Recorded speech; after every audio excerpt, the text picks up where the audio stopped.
Thanks so much for joining us. I'm Lorelai Shamayo of MeWe Fairs, your safe space for authenticity and transformation. We have events throughout the Pacific Northwest, many online. And tonight we have one of our online events. The theme today is animal communication. What does your pet want you to know?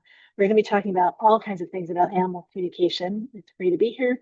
The practitioners are going to be introducing themselves, sharing about animal communication, and then we're open for general questions for free, and we're available for personal questions.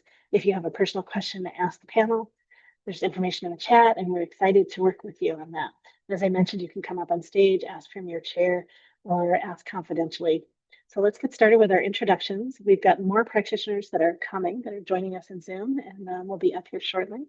Yeah, so let's I've changed the order a little bit, the four of you from what we did before. So we're going to have Ingrid, Wanda, Kelly, and Joanna go ahead and introduce yourselves. Go ahead and take 2 or 3 minutes. It's really up to you, and we'll come back around. So if you think of more things you want to share, you'll have a chance to do that.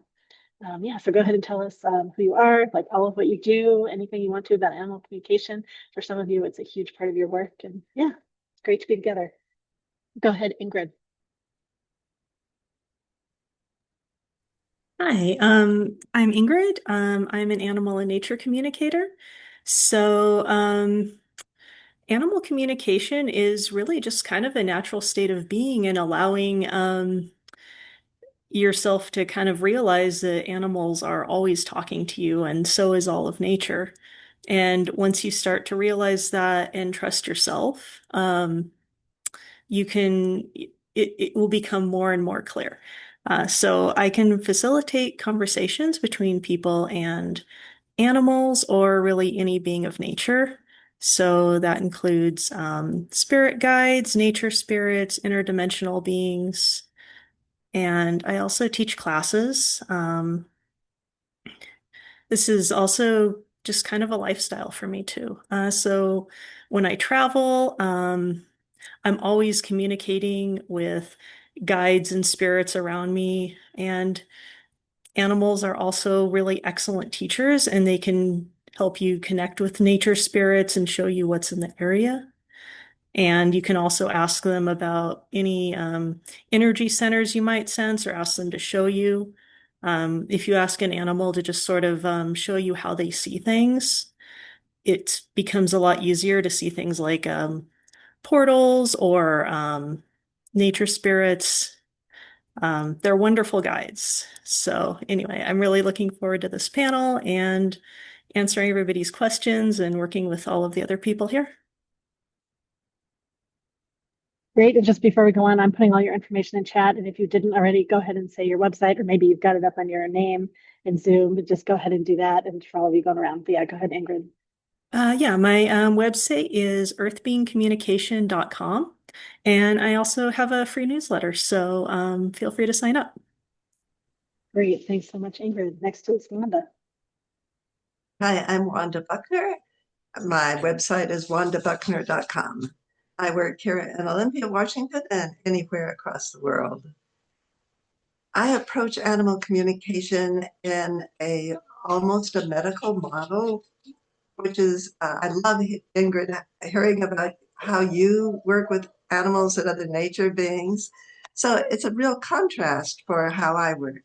So a full session with me means that I want to know from you what you love about your animal, because many people talk to me about behavior issues that they're concerned about, as well as wellness and emotional things. So I want to know, first of all, what you love about your animal, because I'm not going in like the school principal saying, now you behave now. You know, it's much different than that. It's a negotiation. And then I want to know what you want to know from your animal, what you want to be sure they know about what you're thinking. And also, of course, we always ask, what do you want to tell your human? And so that's how we start out. And I always combine a Reiki healing with animal communication. So I record the audio for the person, and then I do the Reiki symbols over the animal. I assess the chakras, which I'm glad to do for you tonight for your animals. And I work on a healing because each of those chakras has to do with spiritual, mental, physical, and emotional well-being. And we want to know more than what the animals feel. We want to be able to support their own energetic system to self-heal. And that's part of what I do. It's wonderful work. I've been doing it for 19 years. It's a joy in my life. I notice you can see my dogs behind me. Usually they don't join me for the call. But one of our dogs has been with us less than 23 hours. He was, sorry, all my two other dogs are males, was abandoned. And so she is learning how it is to be in our household. It's great. Thank you, Wanda. It's great to have your animals here. All right, Kelly. All right. Hi, everybody. My name is Kelly. I'm located in Bellingham, Washington, and I describe myself as a psychic medium that specializes in working with animals. I've also been called a divine communicator. I talk to all different types of beings, but animals are my favorite. I've worked with animals my entire life. I was a dog groomer for 8 years. I worked at a horse farm. I've always learned about animals. Animals are always drawn to me as a kid. And I didn't really understand my gift as an animal intuitive until I moved out here. And actually, Wanda helped me a lot in the beginning, along with other great mentors. And I understand I had this gift, and I started doing readings and doing sessions. And I love work with animals because I find they're your teachers and they're your guides, and they're here to help you. And a lot of times they're coming in to teach you a lesson. And I find they're far more aware than most people realize. And sometimes they play the dumb card. And a lot of people can hear animals, they don't know it. So I like to help teach animal communication. I also do Reiki. I'm also a Reiki healer. I also offer Reiki sessions. And the beautiful thing with animals, we can be thousands of miles away, but we can still communicate with them, and they have no issues with it. They don't question it. How it works, I don't know. I can't explain it, but I just know it does. I also do the Reiki on them because animals do take on our issues for us so that it can become physical issues, which has happened in my own life. I use my own experiences with my own animals. I also do Akashic record readings, or I help people with their animals. Animals do follow us through our lifetimes, and they also sometimes bring in things from other lifetimes. So I'm learning to use the Akashic records to heal that and also go into other lifetimes because your animals, I said, they do follow us. And then recently I've become a grief coach to help people with pet loss. I lost my dog in September, and I lost my cat of 18 years about a month ago. And in spirit, they're helping me with this understanding death from a different perspective because they have a whole different view of it. I also work with a lot of wild animals and elementals and so forth. So my business is, oh, I forgot to say, is Elementals and Intuitive Animal Services. I don't have a website yet. I'm in the works, but I do have a Facebook page. So just look for the little cat face logo, and you can connect with me. Thank you. Thanks so much, Kelly. And next we'll hear from Joanna. Hello, I'm Joanna. I am a healer, intuitive reader, and animal communication. My focus with animals has mainly been older animals and animals that are anxious. The majority of my clients come to me for that. So I have that is kind of my little specialty right now. I also do energy healing. Sometimes it's Reiki, sometimes it's a little higher than that, but a little different. But I always get great results, and I have my 18-year-old cat wandering around, so you may see her. I experiment with her a little, but I don't have a strong connection. So sometimes it's really cool to interact with other people who have better connections with other animals. I'm more connected to dogs, even though I don't own one. And I offer virtual and in-person sessions, and hoping to offer some classes at some point soon too. And yeah, I think that's about everything for right now. Thank you. Great. Thank you so much. And I can remember, everybody mentioned websites and things like that. Kelly, did you mention? Joanna, did you mention? Just double checking. Joanna, go ahead, and then I'll have Alira. Yeah, it's JoannaTracyEnergyHealing.com. And it's being redesigned, so next week it'll look different. So yeah, I might want to look then. Great. And then Alira has joined us. I didn't know, are you going by Alira or Laura, or what name should I be using for you today? Well, let's get you unmuted. There you go. Hear me okay? Sorry, a little frazzled. Computer I know, issues. trying to get into Zoom. That's okay. Just Yeah. which name should we be using for you today? Let's use Ilera. Ilera. Okay, great. Yeah. Um, and I'm sorry, what were we Oh, introducing? so we're doing 2 to 3 minute introduction. So go ahead and tell people who you are, what you do. You can talk about the range of all the things you do and talk a bit about animal communication. And we're going to kind of spin around and say a bit more about animal communication before we dive in. Okay, wonderful. Thank you. So, yes, I go by Ilera now. Um, that's my Oversoul given name. I've used that many times before. And I found that with, I do a wide range of things, but my Oversoul has been speaking through me directly. And I came to realize that, oh, it's just like I'm picking up on people, I pick up on animals too. So I probably like animals more than people sometimes, because they're so pure and loving and compassionate. So I like to focus on helping there be two-way understanding between people and their animals.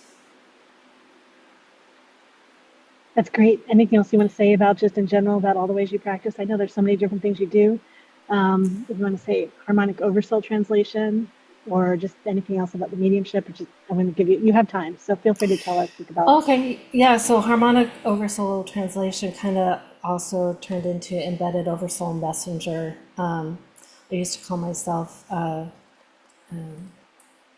messaging with angels, but I also realized that as I just had 6 months off of work and took time to rest and be with myself, that I learned that it's more about being embodied while we're still physical, being embodied by your oversoul.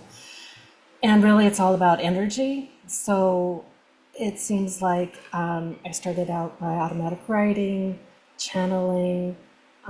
It's just, I've written a book. I'm working on another set of books. With Love from Your Angels is the current book.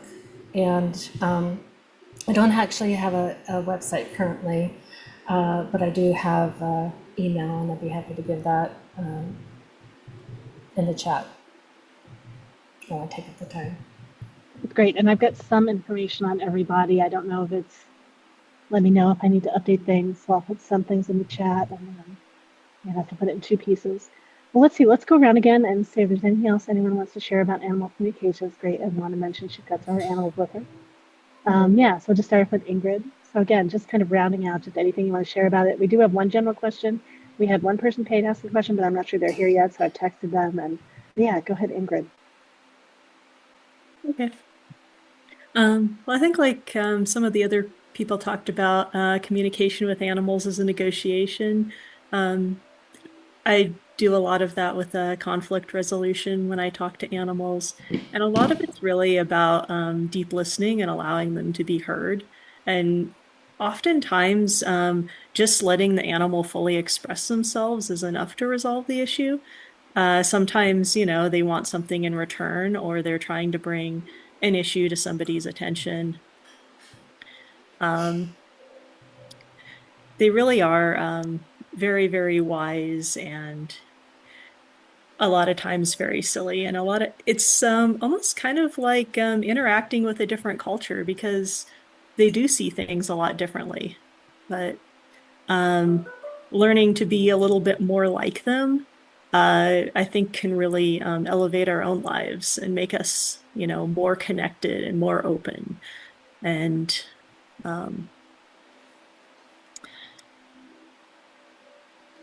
yeah, that's pretty much all I have to add, I think, to what everybody else said. So. No, that's great. I'm just going to jump in the middle. We had Rebecca join us. So Rebecca, want to go ahead and do like a 2 to 3 minute introduction? I can go ahead and rename you. I don't know if you're in the middle of renaming yourself right now, but let's, I can rename you while you do an intro. So go ahead and tell us about who you are, what you do, and yeah, I'll just change your name. And then we're going around doing a second round talking about animal communication. So you'll have a chance to share more. Wonderful. My name is Rebecca Garcia. I'm the owner and operator of the Violet Raven. I'm located in St. Helens, Oregon. I am an animal communicator, healer. Um, I do a lot of different things. I'm multiversal. Um, and it's a pleasure to be here. You've got more time. Do you want to tell us a little bit more? You can list off your website and just a whole range of all the things that Oh, you do. sure. I'm available on Glass Genius. I also have an office located in St. Helens, Oregon. I have a business page on Facebook.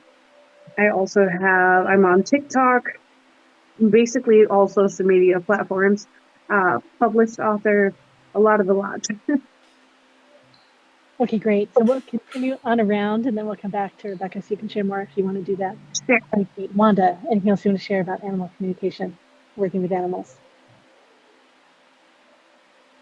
I'm sorry, and what was the question? Oh, no specific question, but if there's anything else in general that you want to share about animal communication or working with animals, I'm just going around to see if any of you want to share just something else generally about this topic before we dive into questions. Well, for me, animal communication is something that is, I was in a class with Joan Ranquet, and one of the students asked her about that, and she said, and I think it's so true, that I prepare from the moment I get up. It Working with animals or people or mediumship or any of the energy modalities, um, we need to be in that place where we are ready and open and and in a state of allowing. So it's not like going into a special place um, to do animal communication. You can probably hear my dog talking to me. This is the new one. And she's a talker. And so she said, "What now? What now? What now?" you know, um, uh, so very recent to us.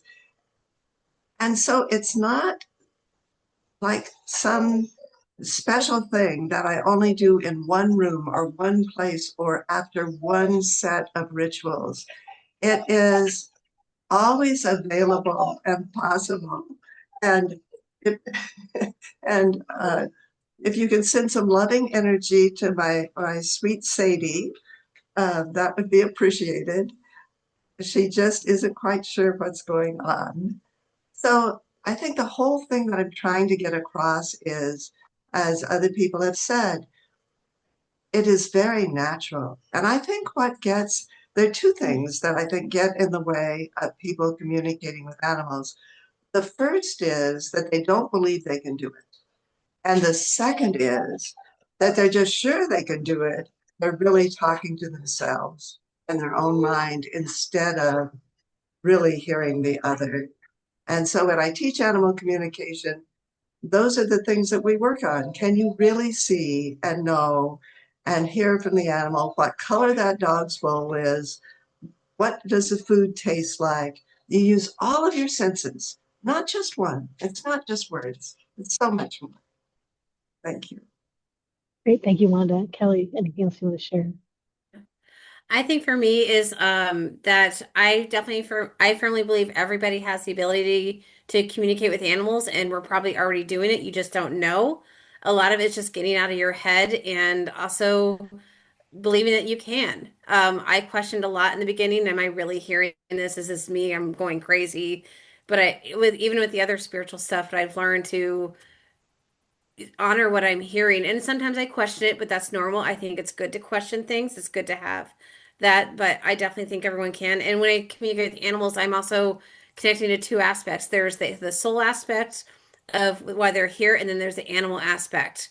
So there's two different ways to communicate. The animal aspect is like a dog being a dog, like a German Shepherd acting like a German Shepherd, because that's what they came in to experience. And then there's the soul aspect of there's so much more, and that's the one coming in for lessons. So that's the part I love to work with is the different aspects of the animals. And when you get into the soul aspect, the stuff they teach is just amazing. The things I've learned and experienced. And I'm always learning, I'm always growing. And I think everybody's psychic, everybody's intuitive. It's just, especially looking back in my childhood, I realized I was always hearing the animals I didn't know because I always call myself I was muggle born with my family. They don't believe a lot of this weird woo-woo stuff, and I wasn't planning on doing this for a living. I was planning on having a grooming shop, but Spirit made other plans for me, and I was laid off, and it set me on this journey, and I'm so grateful. So that's where I like to help people open up to their gifts and begin the way. I help a lot of people who are beginning to wake up because it's a little scary when you're going down this path, and you feel like you're going crazy, but that's also why I like to work with animals because they're so great and they don't have an ego like a lot of humans. Humans have a lot of ego in this spiritual world, and so that's where animals will humble you more than any other things. That's also why I like to work with animals. So It's great. Thank you so much, Kelly. So yeah. we'll hear from Joanna, Ira, and Rebecca. Yeah. So one interesting thing I found is so many of the solutions that we use for ourselves, like energy healing and stuff, work for animals. So, for instance, there was a Chihuahua I was working with recently and her owner, and he was always underfoot. He's older and going partially blind, and she was trying to balance a bunch of other animals along with him and cook and live. And she was really worried because he kept getting underfoot. And I was like, I'll talk to him for a little bit. And I was sending him images, and he came back with like a sling, like a baby sling. Like, you've seen like those cloth slings that some women wear with their babies across the chest. And so she ordered one from Amazon the overnight and messaged me the next day. He loves it. He was in it all the time. Sometimes it's really fun how the solutions are very similar to human solutions. That's great. Thank you. Ira. Yeah, I find similarities in all the things that everybody else is saying too. I realize that everybody is communicating with animals. They're just not hearing the animal's response because the way it was explained to me by my guide, my oversoul, is that, whenever we're talking, we're getting pictures in our minds. If you think about, like, you go on vacation and then you go back to work and so they're like, oh, how was the vacation? What'd you do? You're talking about, sitting on the beach and blah, blah, blah. Meanwhile, there's this movie playing in your mind. But that happens all the time when we're talking, but we don't pay attention to it. And also the intention behind that. So animals pick up on the pictures that we're sending and the feeling, especially if you have a strong feeling behind it. Like, if I'm yelling at my dog, don't pee in the house, but I'm getting a picture of the dog peeing in the house in my mind and I feel strongly about it. So then the dog is confused because I'm sending a picture and he's doing what the picture says, but he can, they can tell I'm angry, right? So it's a matter of saying and picturing what we want, not what we don't want, right? Which kind of applies to all our life in general, right? But it's a good way to practice with the animal, because if I'm saying, I want you to pee outside, I get a picture in my mind of the dog peeing outside by the tree, So it really matters how we say things, because how we say things is what we're picturing too. And I actually had somebody who wanted to talk about their dog. And I first started talking about the food, and she's like, oh, don't bring that up again. People keep telling me they don't like the food, but I get the very best and I pay the most. And I'm thinking, if you're getting the same thing from so many people, even if you pay, $1,000 a month, if it's not what they like, then, what's the point? You're not making them happy. Yeah, it was very interesting. So it's just a matter of, I think, realizing that we're always talking to them and learning to be in the quiet space in our heart space so that we can hear their messages back to us. So, yeah. Oh, and I was going to just mention real quick too, I am on Facebook. It still says Laura Elliott, but it says it's Embodied Oversoul Messenger, in case you want to follow me there.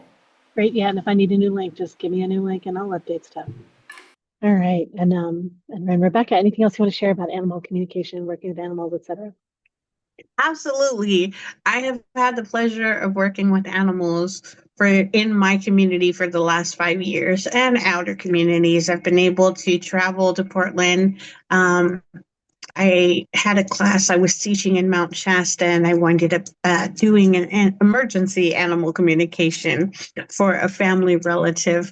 In the Hawaiian culture and language, the word kahu is steward. And in our culture, we believe that we are the stewards to our pets, that they're much more than just animals that we own, that we belong to them to serve them, basically, stewardship, if you will. I have to say that recently, one of my most favorite experiences is I have a family that I work with on a regular basis. They have quite a few animals. They have a mini farm out here. I'm in Columbia County, so it's a lot. I was working with one of the horses and doing a Reiki clearing and healing, but he began to communicate about his experience that he had with his PT person. He got sent outside of the county, and he was sent to a place where he was doing rehabilitation. And he began to speak, and I translated, I said what needed to be said to his owner, and she's like, oh my goodness. He had that moment of clarity, and while we're talking, he turns and looks at me. And this is a very big, beautiful horse, and he has a very unique energy. He turns and looks at me, and I look at him. I said, oh, yeah, yeah. And so I began talking about the man with the brown hat and his attitude and how he had mistreated him in some way, shape, or form, and also made him feel insecure about himself.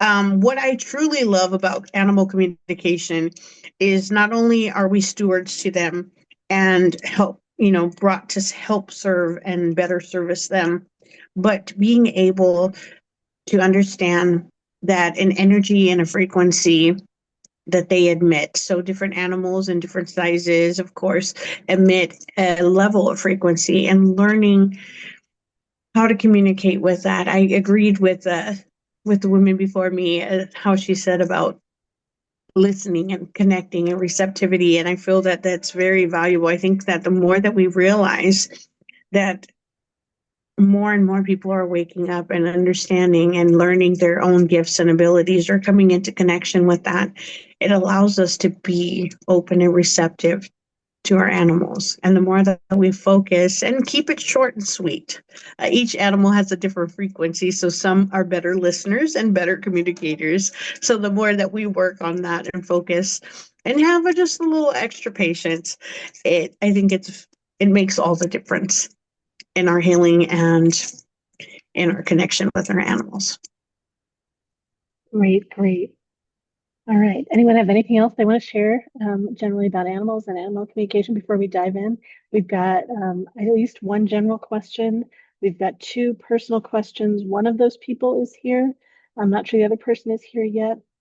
And we've got another general question too. All right, great. Anything else? Okay, let's dive into go ahead, Joanna. Go ahead. I just kind of have a funny story. So I was working with somebody who was practicing on my cat, and I was trying to follow up on why she is ill or what had caused it. It was like the second week, and she was getting better, but we never figured out what made her sick in the first place. And this was the second time the particular practitioner had spoken with my cat, Minka.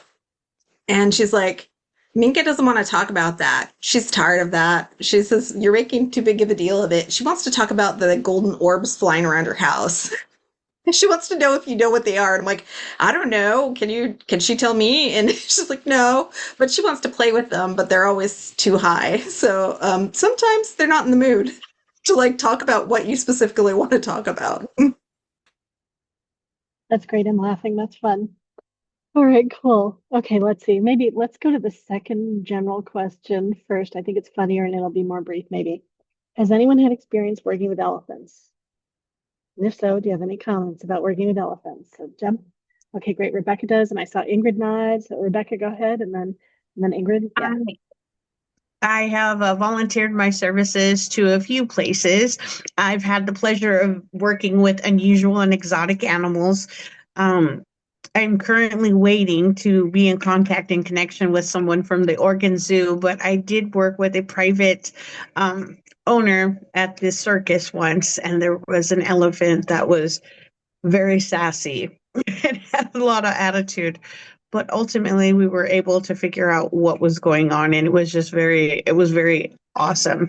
Sometimes we forget that the larger the animal, the larger the frequency and the larger the healing that needs to take place. And typically the cognitive receptors are different. So even though an elephant is much larger than a horse, the way that the elephant connects was much different than the horse or any of the other, an alpaca or the goats and things that I've worked with. So I have definitely have a funny experience with a sassy elephant at a circus in Washington. Oh my gosh, thank you. Go ahead. She had way too much sass, but she had every right. She was very upset and felt that she was neglected and mistreated. It was very hard.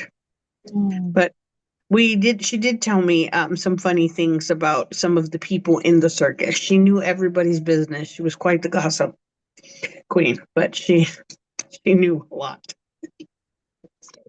Right, That's my never elephant story. forgets, right? Yeah. Yeah. And then Ingrid's got something about elephants. Yeah, can you remind me, was there a specific question or is it just our Just if anyone experience? had any experience working with elephants, the person just wanted to know about Okay. that. Well, I know somebody who frequently lives in Nepal for, several months out of the year. And she would often read news articles or hear stories about elephants in the area. So we would spend a lot of time talking to them. And a lot of it had to do with human-elephant conflict, because especially in those areas, they were planting tea fields in the elephants' migration corridors. So then the elephants were coming in and eating the tea because they cut down their natural food source and replaced it with tea plants. And then a lot of times, unfortunately, the people were killing the elephants because of these conflicts. So we spent a lot of time talking to the elephants about what they needed, prospects of rewilding elephants that were in captivity, if that's possible. And the elephants say that it is. Some of them had shared with us that they might need some interim support, like a food supply, since a lot of that has been depleted. But the majority of captive elephants in those areas definitely say that they would like to be rewilded. That's very important to them.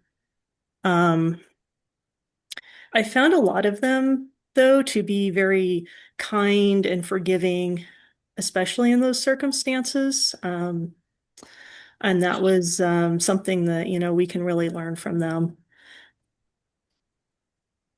And also in well, Go ahead, you can say. Okay, in 2022, I went to Assam and we met with somebody who wants to replant those corridors, and we taught that group how to talk to them so that they could go and teach the villagers to talk to them. And we were also asking the elephants for alternatives for some of these conflicts and how to handle it.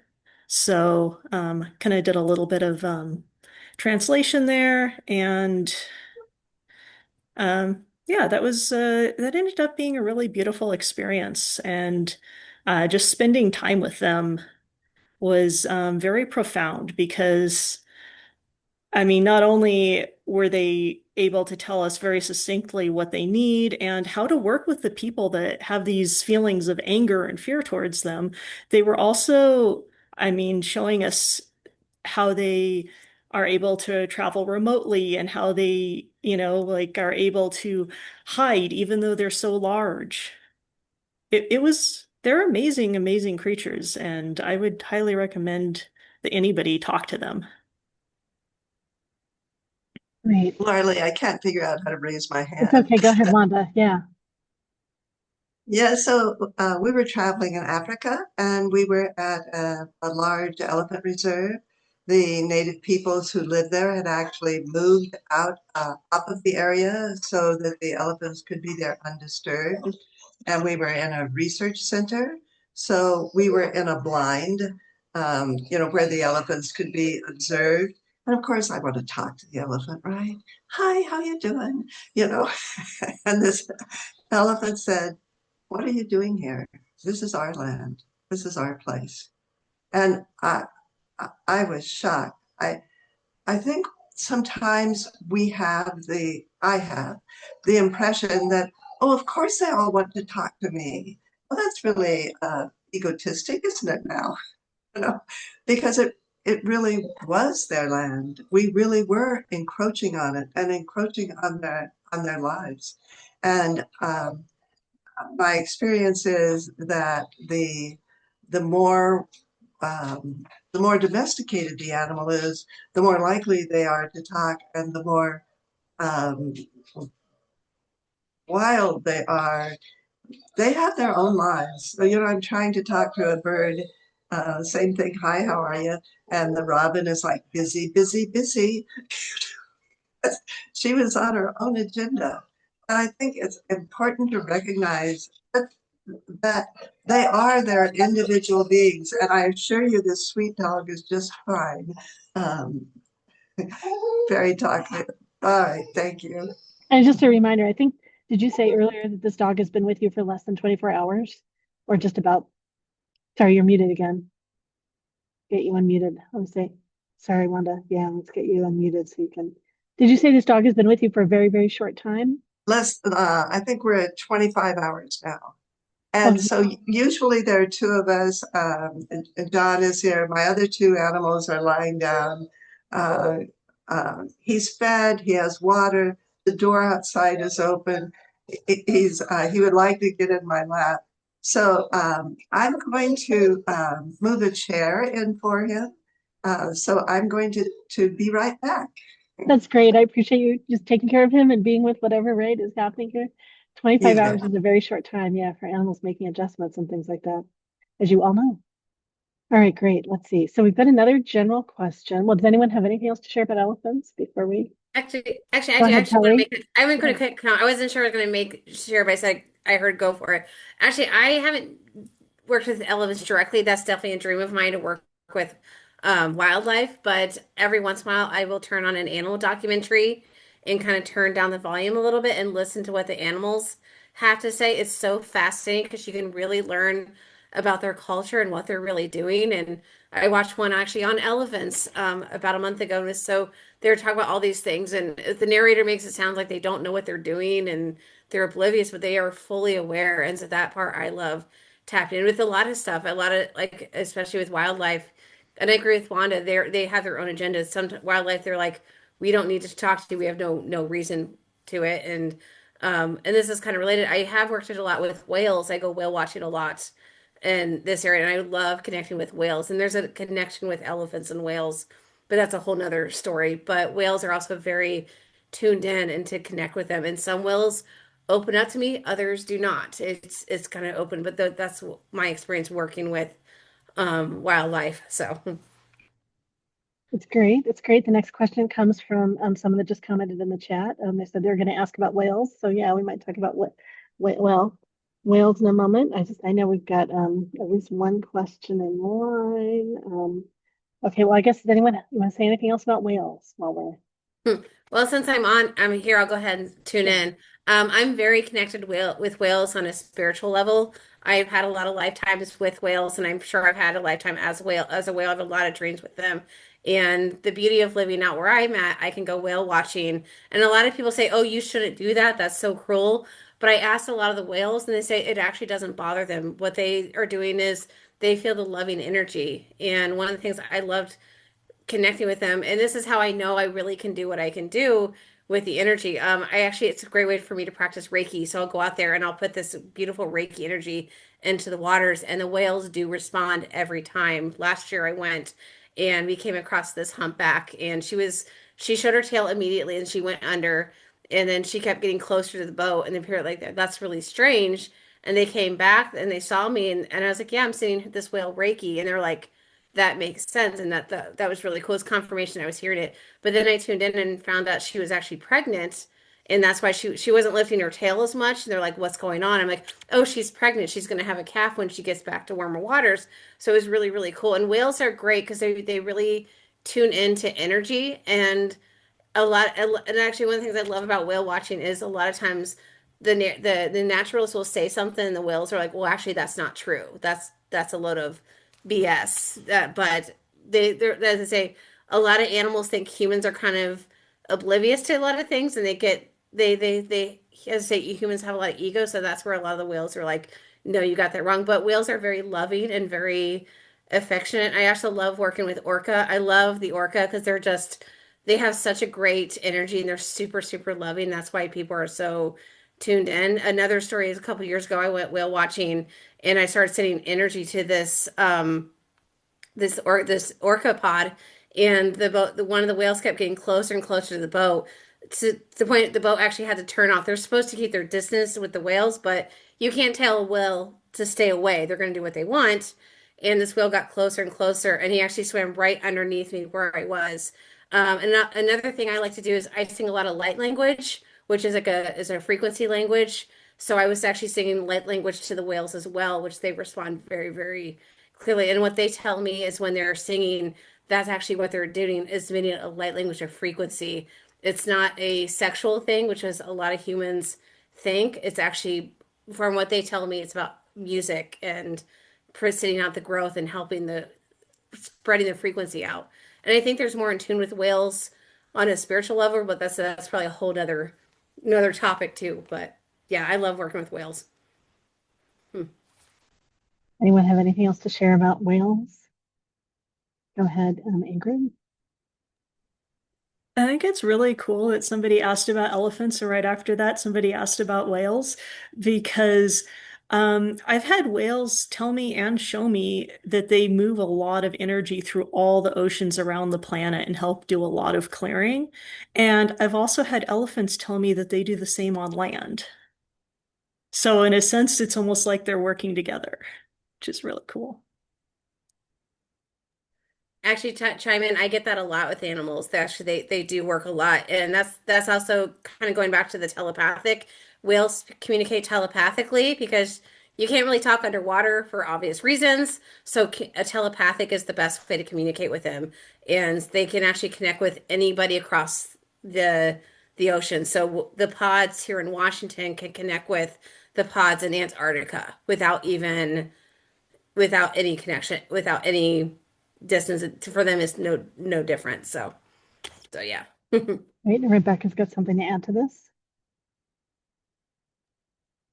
I have not personally had the pleasure of working with whales. That just sounds amazing. And yes, they completely are telepathic, full frontal cerebral. I have done a shamanic journey, and in a healing session, I did communicate with a blue whale. It was ancestral lineage, but in this realm, the immense energy, the calming, the peace that came over me, the visuals that I saw were just very clear. And I also want to agree with the ladies before that the animals really do a lot of healing. They are so therapeutic to us, which is why it is so important that we focus our stewardship to them and that we pay homage. I took the chance to hop on today to really be that extra voice, that extra added voice for that. In this healing session, I was seeing so much disruption. I was seeing some things in the water. I was seeing some things above and even in the astral realm. It was to such a degree that when I came back from this journey, I really felt called to go out to the ocean in Astoria and go for a visit just to take a few deep breaths. I definitely feel like with some folks, the whales represent ancestral lineages, and it was very transformative. And I feel that I was very grateful to have that opportunity to communicate with that whale and to receive those images and those It's very, very powerful. I'm so jealous of the woman that gets to go and whale watch. If you're ever up in Washington, come find me. I was just going to say, I'm in Washington. I want to go with you next time you go. Well, I say it's fun to go with an intuitive group. I did it a couple years ago, Yeah. and I learned how to raise the frequency and things you can do to attract them. Yeah, I want to go next I time. say, Summer outing. Let's all go. Absolutely. we got a fair I've gone coming up. twice. We've got a fair coming up soon in the beginning of June in Mount Vernon, and then the beginning of August we have a fair in Bellingham, near Bellingham and Ferndale. And so this is something new that you all could offer that are here in Washington, right? So Kelly, you could start organizing like whale skiing, trips and whale energy trips for people, like just as a larger service. So Well, yeah, that's actually great. kind of a future goal. I'm kind of recessing of where I want to go with my business and how I want to do things, and I'm kind of in a in between moment right now. I don't for this student. I just became a grief coach. I lost my dog in September and my cat of 18 years about a month and a half ago, and they put me on this journey I wasn't planning. So I'm kind of figuring things out. Eventually, I would love to do something like that, but that's way in the future. Yeah, all of you that are working with animals, right? This is something that other people really want access to. And so giving people opportunities to connect, while you're teaching and giving them opportunities and know that they're doing some healing and having things work out for the animals. Go Yeah. ahead, Amira, and then, I know we want to get to this other question. Go ahead. Yeah, just real quick. I just want to throw out there, I would love to work with all those animals too, but I haven't talked to an octopus, but I would like to do that too, because I know they're very, very intelligent. I've watched some like documentaries and actually, ended up crying and bawling. But then I had a thought that if we're communicating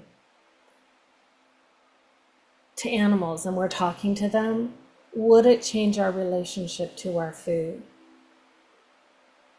And it's not just like naming a cow. And there's no judgment. I'm not throwing any judgment out, but it's just a thought I had that, if you're in communication with the animals and you realize they're sentient, they may not talk like you, but they're sentient. Would that change our relationship to our food and what we decided to eat? I'm just throwing Yeah. that out there. How we treat our environment and what we choose to eat and all kinds of things. Yeah. Yeah. I know like it can be big, it can be small, but like all the different steps. I know in Boulder, there are, now I've lost the term, but you don't own a pet. You're a pet guardian, an animal guardian. And that's in law in Boulder, Colorado. So I know different cities try to do things to educate, take steps. In Hawaii, the word kahu, which is the steward, we don't own the animal owns us. Yeah. Yeah. Great. Great. All right, well, let's see. Let's go to so Dana's made several comments in the chat. This is great, talking about whales, and then also she'd love to work with whales and dolphins. And Dana's who's making comments. I've known Dana for over 10 years, so great energy worker. So she asked, and if you've all shared some tips, so if you're willing to share a little bit more or restate what you've already said, we'll just get it collected kind of all together. What kind of state do you get into to communicate with animals? Is there anything that you do to open up? To connect and receive information. So any tips you want to give? Yeah, so let's just go around for all of you. Go ahead, Kelly and Joanna, and we'll get around to everybody. Well, for me, it depends on the scenario. If I'm going to be doing a session, I request the picture of the person's pet. I don't need it, but I request it because it shuts out all the other things that want to talk to me. Because when you're divine, it narrows it out and helps me focus in. So what I do is about 10 minutes before I do a session, I'll come in, I'll cleanse my space, I'll do some sound, and then I call in my guides, I call in the animals guides. And I also I work with the animal first and kind of tune in what they want to talk about and how they want to do it. And sometimes I also call in the animal collective. For example, if I'm working with cats, I might call in the cat collective to help me because I'm not a cat. I don't understand cat stuff because I'm not in a cat body. So they can give me answers. And a lot of times my own animals that are in spirit, my dog and cat, they've become my guides. Another way I connect with them is when I have my own little healing center in the spirit world. I don't know where it's at. It's in the spirit world.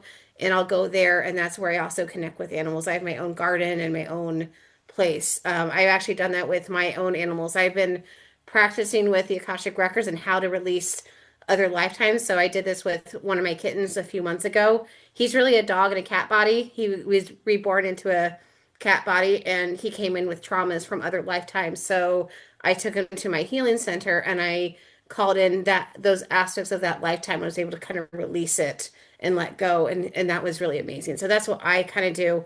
Now if I'm with out in public and I see an animal, it's like sometimes my friends call me the real life Dr. Doolittle.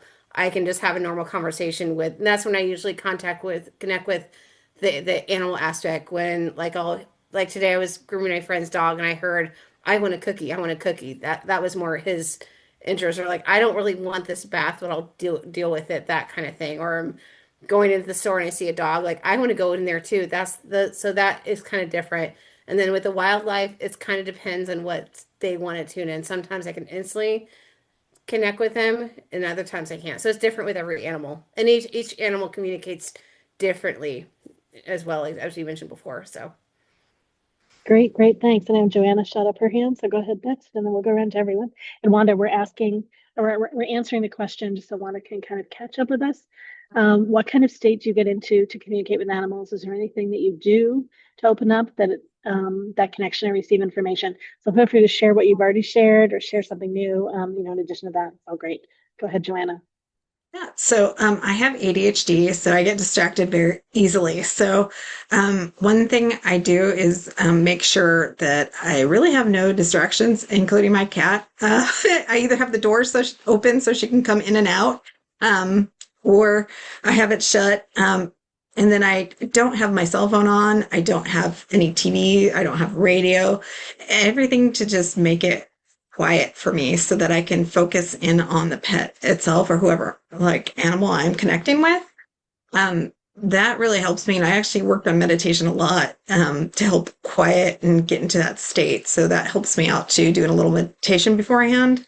And then I also try and get into the habit of just thanking the animal afterwards when we're done. And I think that at least gives them a good, good thought and good feeling about animal communication with humans. So those are my main things I do. Great, thanks, Joanna. Who else wants to answer? We can go in order, or like Ingrid, go ahead. Yeah. In my experience, there isn't really a state that I have to get into to communicate. It's just innate, it's happening all the time. If I'm especially scattered or distracted, pulling my energy back and down is helpful for just, encouraging them to share more openly. And I think, like somebody else said, animals do. Some of them are really soft when they're talking to you, and some of them are a lot louder. So, if for whatever reason an animal is giving me answers that aren't immediately clear, sometimes I ask them. If they're giving me pictures, I'll ask for words to explain it, or I'll just ask them to show me the situation, or even rephrase the question. Um, but also, another thing, when you're asking an animal questions, you kind of just automatically come into resonance with that animal after the first few questions. So, Great, thanks. Wanda, if you want to jump in, and then we'll go to Ilera and then Rebecca. Well, I will, because it's not all about the practitioner. When people contact me for a session, they have a very specific concern. And so it's, I set an appointment time, and that appointment time is with the animal as well as with the person.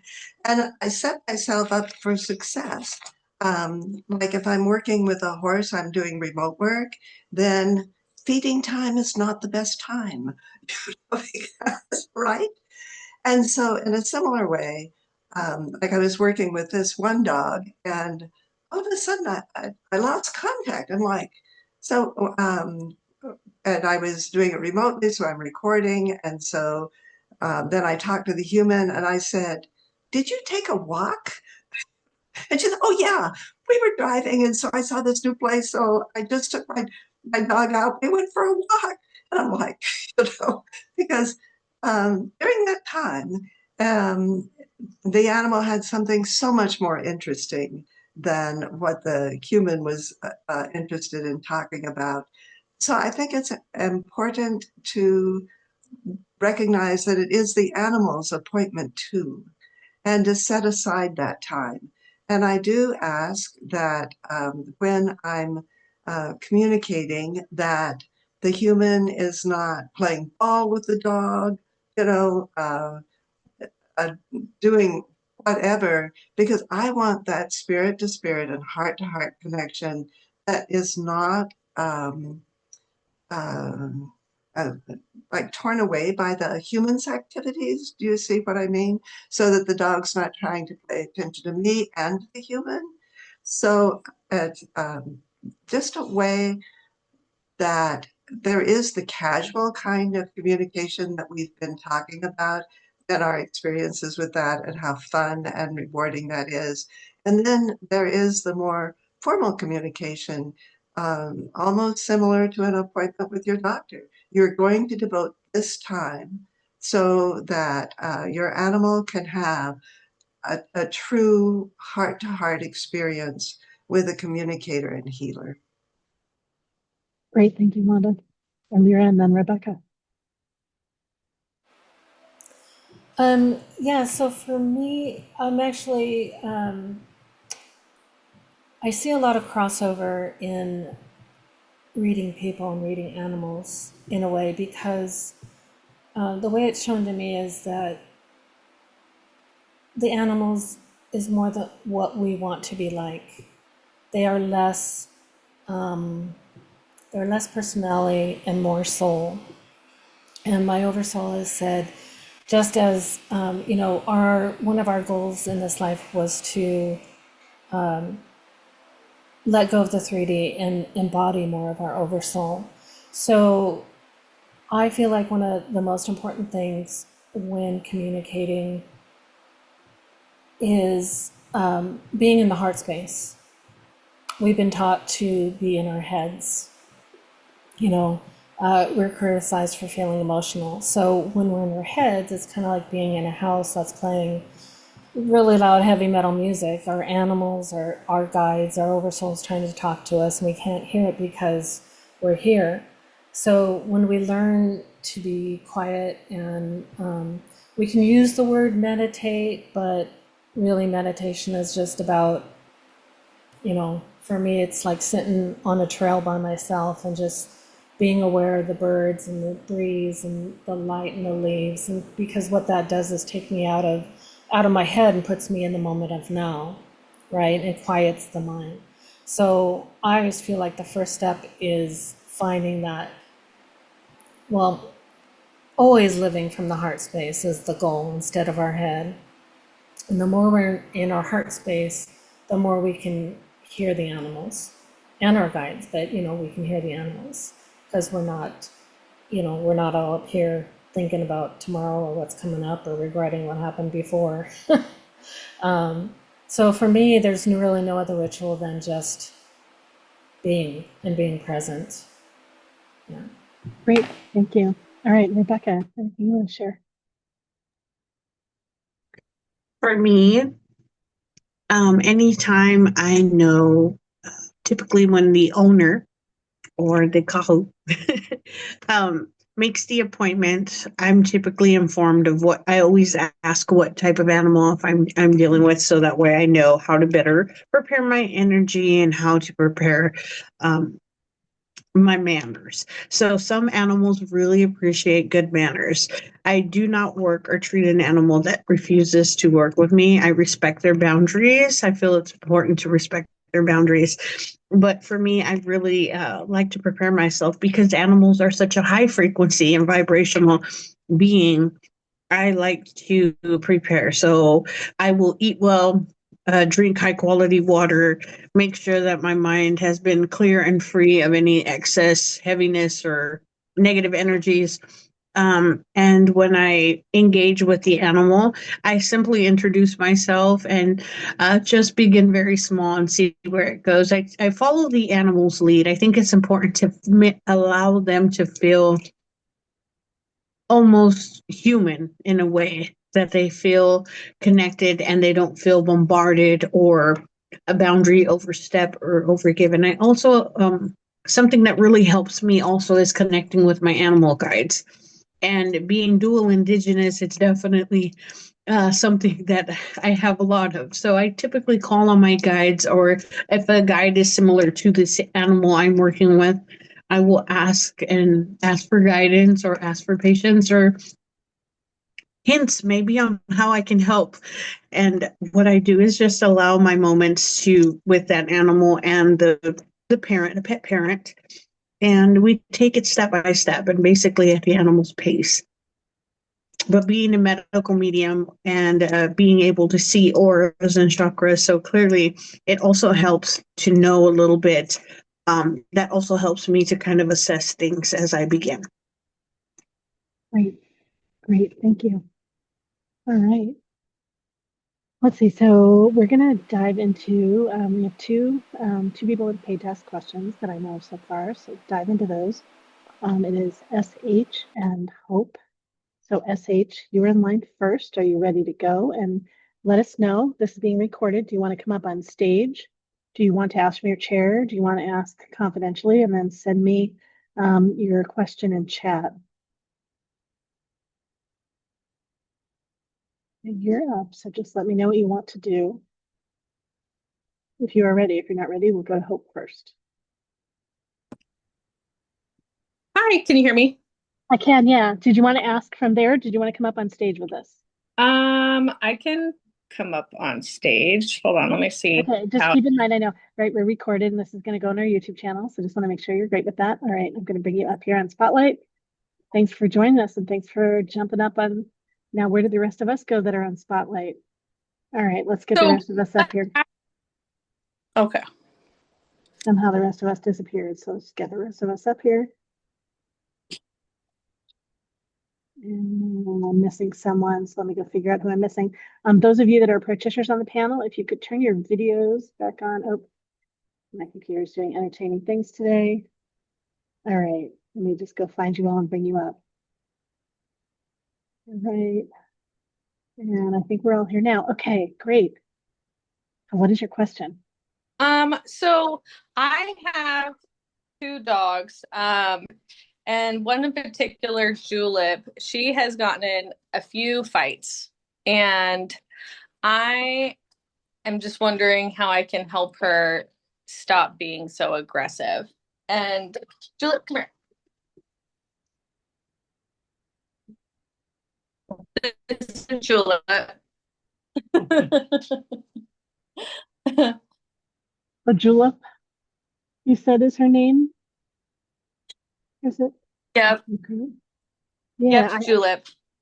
I'm not a practitioner on this panel. I'm just running the panel, but I can say I personally had challenges with this with a dog that I used to have. It's like about an 80-pound retriever mix. And you probably haven't had her since she was a puppy, right? She's someone that you adopted? Yeah. I actually fostered her because she had been adopted twice and returned twice for being aggressive, and we've come a long way. And she is amazing. But yeah, if there's anything I can do to help her curb her enthusiasm for aggression, that would be great. Yeah, great. So I just say a little bit of what I learned from my journey with my dog Marlo. Um, well, he was attacked by another dog, not physically injured, but psychologically, emotionally was really impacted. Two different times, two different dogs, and that's when he started having responses. And so I think he was scared. But the most enormous thing that I learned was that I was scared, and he was picking up that I was scared, and so he was more reactive because I was scared. I was scared that he was going to go after someone, go after another dog, because he had trouble with men with hats for a while. I got him trained out of that, and then he started having trouble with dogs, and I was like, oh. But so I had to calm myself And if I stayed calm and I trusted myself to be able to be with things, and then we had a much easier time. And just a little comment about your eyes is you probably feel really bad about when it's happened, and you still feel bad about the other person, or the other dog that he's impacting. And so just all of your feelings about that is probably stuff that your dog is picking up too. So, all right, let's see. So those of you that have done this before, you know that have it's great for me if you can raise your hand in Zoom.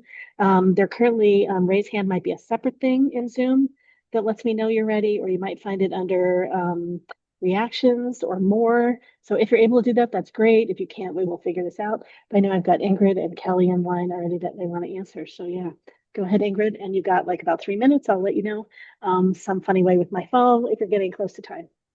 But go Okay. ahead. Okay, well, when you first started talking about the situation, Julep let me know that she was actually kind of embarrassed about it. And um, the first thing she said is she gets scared, and also to keep her close. Um, she just needs to feel secure right now. She's not quite there yet. Um, she would really like to get there. And you can help her ground if you notice her getting anxious, if you ground yourself and kind of expand your energy towards her.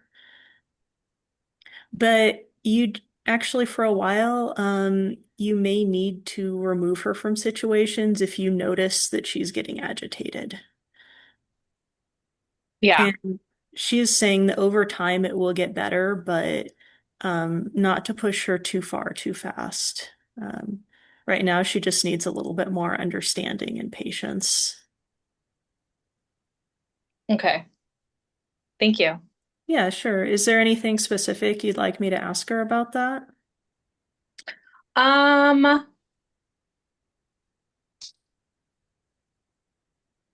is there something I can do to communicate with her in the moment that she needs to uh, stop and back off? Because we're around a lot of dogs a lot, and she just kind of gets into another zone, and it's usually a taking control of the situation dominance thing, and um, and then I'll try to get her to break and to stop, and she's still trying to control the situation, and she has like a signature wrestling move where she will grab another dog by the cheek and then pin them.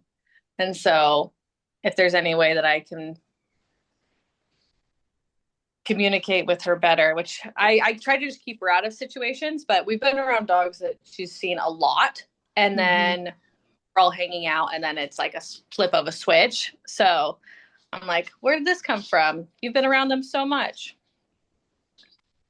Okay, well, what she's letting me know is if you notice she's getting that way before she's on the other dog, you can kind of put your hand on her shoulder and hold her against your leg. And that is actually calming and comforting to her. Okay. Once she's past that and she's going, she's kind of past the point of no return. Um, and you're just going to need to pull her back at that point. And you can try to ground her and bring her back. She is also letting me know that it's important to kind of avoid shame in that situation too, because she knows that you're unhappy. She knows that, it's not a thing that anybody wants. Um, so a lot of it really is just kind of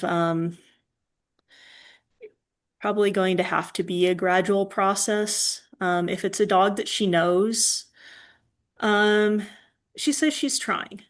Um, she gets into a situation, and sometimes it seems okay for a minute, and then something happens, and she feels anxious, and she feels like um, she just kind of needs to lash out. It's not. Oh, okay. Go That's ahead and my. finish your thought. Oh, okay. Um, it's not it's not something she's intentionally setting out to do at all. Um, so kind of if you just maybe expose her to these situations gradually, and if you notice her getting agitated, remove her over time, she'll improve because she wants to. So, Okay. Awesome. yeah. Thanks, thanks, Ingrid. We've got Kelly, Joanna, Rebecca, and then we'll go to Wanda and Laura, Ilira while we're figuring out everyone learning how to raise their hand in Zoom. All right, great. All right. So, all right. Am I next? I think you were next, but one hand went down, so I'm all confused. But Okay. Rebecca was up. Go Okay. ahead.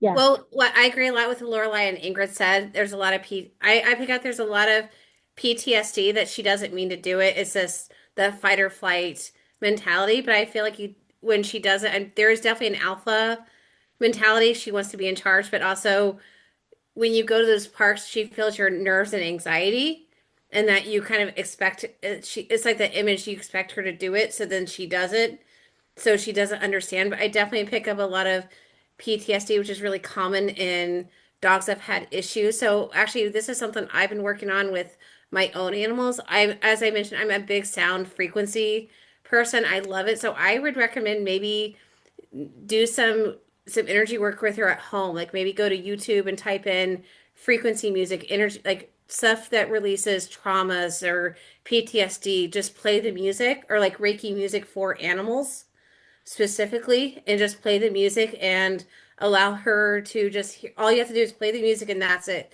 And both of you can feel the energies and release at the same time. And maybe finds a frequency that's connected to PTSD or something along those lines to help. And that can help with her energy as well. But definitely keep working with her and maybe learn about dog body language too, because there's sometimes when a dog wags their tail, doesn't mean that they're happy. It means they're actually tense.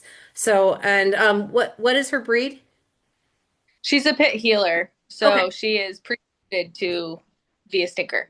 Okay. So, well, And- and yeah, and actually, I would say I'm a big dog breed history. I like to know what they're bred for, and pit bulls are Yeah. not as bad dogs that they think that they are. They're very sweet and very nurturing, but they're also very protective, and same with the healers. So Yeah. it's always kind of good to do that too. She also says she has a lot of built up tension too, so to release that as well. So and maybe take her for a walk or do some exercise before she meets with these other dogs too to get that out first. So that's my recommendation. Okay. Thank you. Great. Thanks so much, Kelly. Yes, Joanna's next. So, I have a few things. First, like try playing ball to get some energy out before you go out to like areas where So the other dogs are. yeah, so she doesn't play ball. She's not Oh. interested. She's a sniffer. Yeah.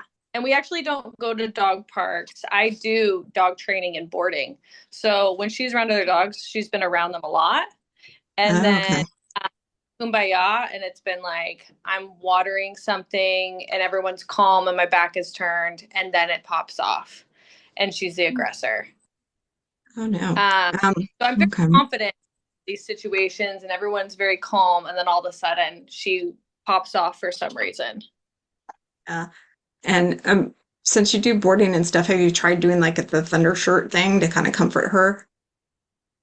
I have not done a thunder shirt, but she's a very confident dog. She doesn't act afraid of anything. And in so many ways, she is so well trained and does great with so many dogs. It's very random when she gets intense and things kind of flip, and it's usually in like a trying to be controlling manner. So Yeah. yeah. Yeah, because I know it can be just comforting thing to have on at all times. But no worries there. Yeah. Also, you said she'd come back from being adopted or something. And are you fostering her or are you going to adopt her? Do you happen to? I No adopted judgment. years ago. Okay. I Yeah. wasn't. Yeah. Have you told her that you are her forever home? Oh yeah. No, she knows that this is forever home. She's I ours. think, yeah, I think she needs to hear that a little more often because she's very anxious about that. Yeah. Okay. But that's all I got. Hope that helps. I want to ask a Yep. question that came up while you were sharing with Joanna. So does it typically happen when you're not looking? Like I'm wondering if when you're looking, you're seeing other cues where you prevent it, or is there something about you being turned around that is leading to it happening? Um, I don't know. It doesn't happen all the time. It's just happened a few times. And it's, I mean, we're working with other dogs, and I'm with her so much that it really seems like these one-offs. But the most recent one, she left puncture holes in the dog's neck, and I had to take it to the vet, and it was a whole thing. So now I'm like, okay, girlfriend, let's see what the mediums have to say about this, because that was a lot. Um, And that was an animal that she knows really well that she did that to. yeah. And do they have any other kinds of challenges or competitive things? No, it was a submissive uh dog that had never been in a fight before. It was rough. Yeah, yeah. Well, yeah. All right. Well, I know Ilira's got something and Wanda's got something. So go ahead, Ilira, and then So the first thing I was getting when you started talking about it is that there is, I don't know exactly what the trauma was, but there was trauma before you got her. She was also saying that she's very energetically sensitive. So what she's showing me is that it's kind of like when an unstable dog is around, or it's kind of a Caesar Milan phrase, I think. But it's like she senses at a deep level the unsteadiness of the other dog. So I think in combination with her trauma, what I'm seeing is it's kind of like, I'm going to act on this first kind of thing. So it's more of an energetic thing. And it feels like the answer might be like, you've seen commercials where like dogs are doing the doggy down pose, like they're doing yoga, or Mm-hmm. like Kelly was saying, a way to help her be let down her guard, basically. It's like she's always on guard and she doesn't know how to let go. So, the idea is it's not a training issue. It's a PTSD issue. And to make it even worse, she's very, very energy sensitive. So Okay. that's what I was getting. Yeah, no, that makes sense. Thank you. great. I know I've got Rebecca's hand up, and I know Wanda wants to go, and I'm just gonna jump in with another thing. Another dog that I had that was a Chihuahua was like totally like wanted to attack everyone that I went through a drive-through. And one of our other animal communicators in the space worked with me a few days. Unfortunately, it just happened to be before he died. But she helped me realize that he was alpha and I was not being a sufficient alpha. So you obviously know a ton, Sage, about animals and dogs in particular. And so I was just thinking about some of the same things. And does Julep definitely see you as alpha? I would say so. And I think she probably, if I'm not paying close enough attention to, another dog maybe being a little spicy or something, I'm sure she's like, I will be second in command. But for the most part, like, she listens really well. And yeah, like we do great in all these other areas. It's just like these one-off situations where things just pop off. And because she is so strong and healthy and calculated in her movements, it gets intense fast, right? Because with big dogs, it's no Right. joke. Yeah. All right, well, let me the rest of them go. So we've got Rebecca and Wanda. So Wanda, we got to figure out how to get you to raise your hand in Zoom. Go ahead, Rebecca, and then Wanda. Yeah.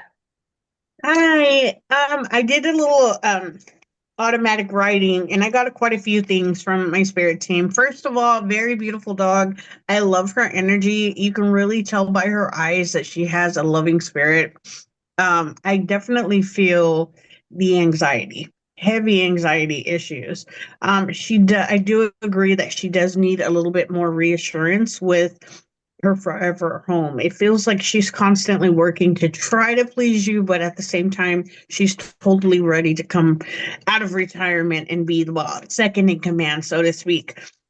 Um, I also feel like sometimes there's a little bit, especially with knowing the breeds, I feel like she feels like it's her job to dominate to some degree. Um, and I think just positive reinforcements. So I know you've heard of the Thunder shirts, but they also have these vests, and this is actually something that helped a a very high anxiety ridden corgi that I worked with. So I didn't know if that was something that you've heard of or you'd be open to. I definitely feel like Yeah. her Yeah, I definitely feel like her past situations have put her in um my spirit team says is that past insecure situations, vulnerability. So sometimes she gets into a state to where she is feeling soft, feeling a little softer, feeling a little okay, and then she's like, "No, I got to be tough." So I can definitely feel that, and that's because of some of the things that she's gone through in the past. Although she is around dogs constantly, the team is saying that there is a touch of jealousy to a certain extent. And there may be something within another dog or within another energy field that she's seeing and she's feeling inadequate. It's almost like she feels like she's going to fail. I constantly kept hearing, like, oh no, oh no, oh no. So she does know that she's doing wrong. She does have full knowledge of that. However, she doesn't know how to fully stop it herself. Um, I feel like positive reinforcement, but also the alpha, taking the full alpha stance, making full eye contact, making slow verbal tones with her, and just letting her know, no, we need to stop. And just making very clear comments. I think from what I'm picking up, she was yelled at a lot and even hit in the past. And that puts her in a state of panic also, even though that's not what's happening here. So if you are just aware, I feel like these tips could really help. Maybe the anxiety vest, even to a certain degree. But I feel if she really sees herself in the second command, maybe being able to utilize that to your best interest, maybe working with her where you are having her work. So with both breeds, she's a working dog. She definitely needs to be working. Yeah. So, yeah. So if you give her that little, assistant's hat, kind of give her a space to where she can feel connected and feel important, and it will put her in a better headspace, I think. Thank you. Mm-hmm. All right, Wanda. I want to piggyback on some of these other things and also offer some other observations. I did check her chakras and her main energy channel, the hara. Her chakras are all compromised, and the chakras are like sea anemones. They're always giving information and getting information, and so they vary with whatever the situation is. The hara, the main energy channel, is stable, and that is what the chakras come off of. And hers is not aligned. Um, the lack of alignment happened way before you got her, and I think before she was returned. And so all of these well-meaning people have tried very hard, but I want to go back to Lyra's suggestion that having, and I suggest a professional doing energy work to align her hara and open up her chakras so that her body can heal from the trauma that she has experienced. It's lovely that you are a trainer, and um, some people could be shocked, but it goes back to Lorelei saying that she found within herself that she was anticipating um, what might go wrong. And so you can easily train this wonderful dog to a muzzle because in our state, if that dog bites twice, it it can be put down. And and you're fortunate whoever this other person was didn't file a formal complaint. So you being confident that your dog will not hurt another dog, well, then you can be more relaxed in your body, and perhaps Julep can also. What I see it as is not aggression, it's arousal. And Mm, yeah, you know, like a dog that will hump other dogs, that's arousal. yeah. It's yeah, not necessarily dominance. And so she is, and so it they're playing, she gets overly aroused and her breed specific characteristics take over. So I she truly is a wonderful dog.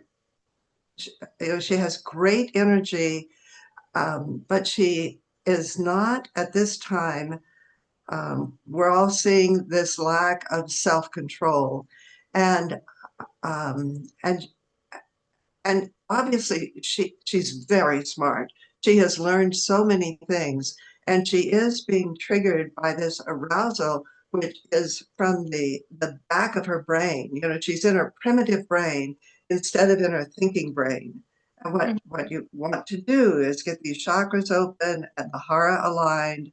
I do suggest muzzle training um, because it's too great a risk to the dog that she might lose her life over this. And then you can be more calm and more relaxed, and she will recapture um, her ability to stay in her thinking brain instead of in the primitive brain. Because once she starts, like the others have said, you know, it's really hard, Yeah. really hard. And I really admire your commitment to Julep, and I think she'll have a wonderful life with you. And I really believe that this can be solved, but it takes environmental, you know, the other suggestions about how to make the dog more secure, both for the dog's sake and also for the sake of other dogs, and for you to be able to feel comfortable and relaxed because it's very hard otherwise not to feel that way. Thank you. Great. I know, Sage, you're muted right now. Is there anything else that you wanted to say just in concluding? No, that was all very helpful. Thank you guys. I appreciate you all. Great. Thank you so much. And it's challenging to have an animal that's having some like more aggressive challenges, and great that it's someone that knows more, so much more about how to work with animals, more opportunities. All right. Just remembering, right, all the fear that I felt and the stress that I felt when that was going on with my dog. All right. Well, let's see. We've got another question and one. Oh, go ahead, Ingrid. Something you want to share? Go ahead. I just wanted to add one more thing really quick while Go everybody ahead. else was talking to her. She also let me know that a lot of times when it seems to come out of nowhere, it's a really quick shift in energy, and it's like the other dog is about to assert themselves, and that's when she flips. And an agreement that you might be able to make with her is when she starts feeling that way, if she can let you know and you can take her to a special spot that is hers alone, that no other dogs are ever allowed in. So that way she still kind of maintains her own sense of, personal space and having an area where she's completely in control. That could help. Thank you. I appreciate that. Yeah, it's great. Like helping her have more options of what to do when it's coming up. Yeah. Yeah, it's good. All right. We've got a next question from Hope. There's a photo in the chat for us to look at with two cats. Practitioners, if you can all see this. And Hope, what is your question? Yes, hi. I feel that my two cats picked me. They both came up to me when I went to the shelter, and I do feel like I have pretty good communication with them. It's interesting that one of those two cats comes up whenever I'm meditating and just starts like hanging out and purring and everything like that. So very special cats. I'm wondering if you could go around in popcorn fashion and maybe tell me what you see with um, Zadie, who's on the left, the female cat, and Django, who's on the right, the tuxedo one. If you have any messages from them or All right, any. Zadie, and then what was the other? Did you say Django? Yeah, Zadie and Django. Okay, great. Yeah, so let everybody tune in, take your time, however you want to do that. And then, yeah, just any information for Hope about Django and Zadie.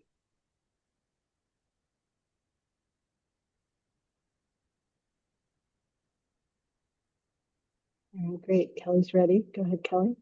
Well, the first thing I said, yes, they absolutely picked you. They both did, and this is from my personal experience and my experience with others that your animals absolutely picked you. They always come in when they're supposed to, even if you think it's some random thing that you weren't planning. Your animals actually were, and they're both here helping you. I feel like they're both here helping you on this your spiritual growth. Cats are the best spiritual teachers on the planet, in my personal opinion. They know more about the spiritual world than all of us, and they do see things that we don't. And I have a feeling they know what they're looking at, but they're trying to get us to open up and explain more. I learned this a lot from my oldest cat, Yuki, that just passed. He's still teaching me. The things that he's taught me makes my head explode thinking about it. So they are definitely here. And yes, they definitely chose you. And I feel like they've been with you before through other periods of your life. I come across animal reincarnation on a regular basis. My animals have all been here. I mean, you see my cat Luna in the window that popped in. She's here to help me with my healing and light language. She's been in spirit form my whole life, and now she's in physical form. I've had my other two cats have already been with me in this life, and as I work with my animals on the other side, we're now kind of planning when they kind of come back in. So yeah, your cats have definitely been here. And they say you hear them a lot better than you think you do. So, Ah, oh, well, I am curious. Do you have a sense of what, other lifetimes? Because I did have some inklings, but I was curious if they are saying anything in particular or why they picked me because it was so clear to me that they did. I'm not getting anything, but that's might be something they want you to work on because sometimes I will get that animal says, don't share that with them. We want them to figure that out. My oldest cat, he was with me for many lifetimes. I didn't know until a year before he passed when I was finally open and ready to that. So I would sit in meditation and work with them and see if they'll show you something because they're not showing me anything. And they're kind of putting a block up because I think they want you to figure that out because they said it's a confidence building exercise for you. Okay. Okay. Well, thank you. Hmm. I'm gonna throw in what came to me. This is totally too stereotypical, I think, but I at least know you, and so I know your energy, and I feel it in both of them, and I feel like more Egyptian kind of stuff for past lives for all of you. But all right, Oh, let's see. really? Others agree with me. All right, let's see. I Okay, was gonna say, yeah, that popped in my head right away when she said that. I even got the chill with it. Definitely Egyptian. Oh, great. wow. Let's have more people say. All right, so we've got Rebecca, Ingrid, Joanna in line with hands up. So go ahead, Rebecca. Hi. So the first thing that we did get from our automatic writing is past life connections. And I agree. I'm definitely sensing around an Egyptian timeline. I'm also feeling like the reason that you were chose by each separate cat is so cats have a much higher frequency than dogs. And I know that might upset a few folks, but unfortunately, it is very much true. Cats have a higher receptivity and they're very selective. Whereas most dogs are very eager to please, very, very a little bit more needier. Cats are very highly and sometimes fiercely independent. And when a higher vibrational frequency is admitted and the cat is receptive to that, it feels like that's where that connection. They saw something about you, something about your past, something about where you had some loss, some struggles, and there was a connection built. But again, I also feel another word that I got was trust. You had a level of a trust already in them, and they just received it instantly. So they were instantly drawn to you. I also feel like one of your I didn't get to see the cats, but I'm going to say the male cat, correct? You have a male? Yes.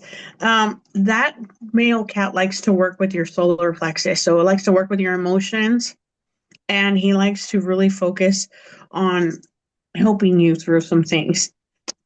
Your other the female cat is what I'm picking up on your heart space and heart chakra. So you will notice at times when you're working, sometimes you might, even when your eyes are closed or if you're in deep meditation or whatnot, you may already know which cat is coming near or close. Very interesting. Okay. And that's what I have for you. Thank you. Great. All right. Thanks. And I'm going to text you the photo. So we've got Ingrid and Joanna, and then Ilira, and we've got Wanda in here too. All right. So Ingrid.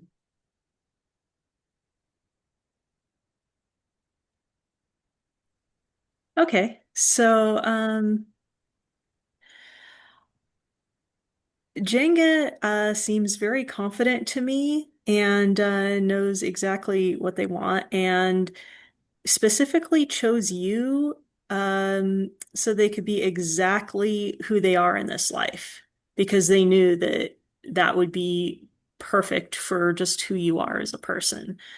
And Jenga's also was also watching you from the spirit world for quite a while before becoming your cat. So that may be why you feel some familiarity there.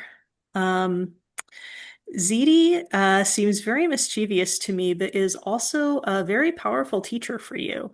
You do have a lot of past life history with Ziti, and Ziti chose you because of that. And I'm also seeing Ziti as a spiritual guide and teacher, possibly even in a mystery school in another life. And Ziti's also letting me know that that continues in this life too. Oh, that's really interesting. I have to say, she's super, super smart. And when you think about her being like a former PhD or something like that, because she figured out how to open the automatic cat feeder when she was 3 months old and just new to the household. And my other cat, a tabby, had not figured out in like a decade. It would just sit there in front of the feeder. So yes, thank you. Sure. Great. All right. Next is Joanna. It's interesting because the first thing I got was Egypt right off the bat. So I think that's amazing how we're all like queuing in on Egypt. I definitely am getting a royal feeling. Don't know if they belong to a royal household. The sense I got is they reincarnate at similar times quite often. It's very intentional, and they were waiting for you, even though they didn't come in at the same time.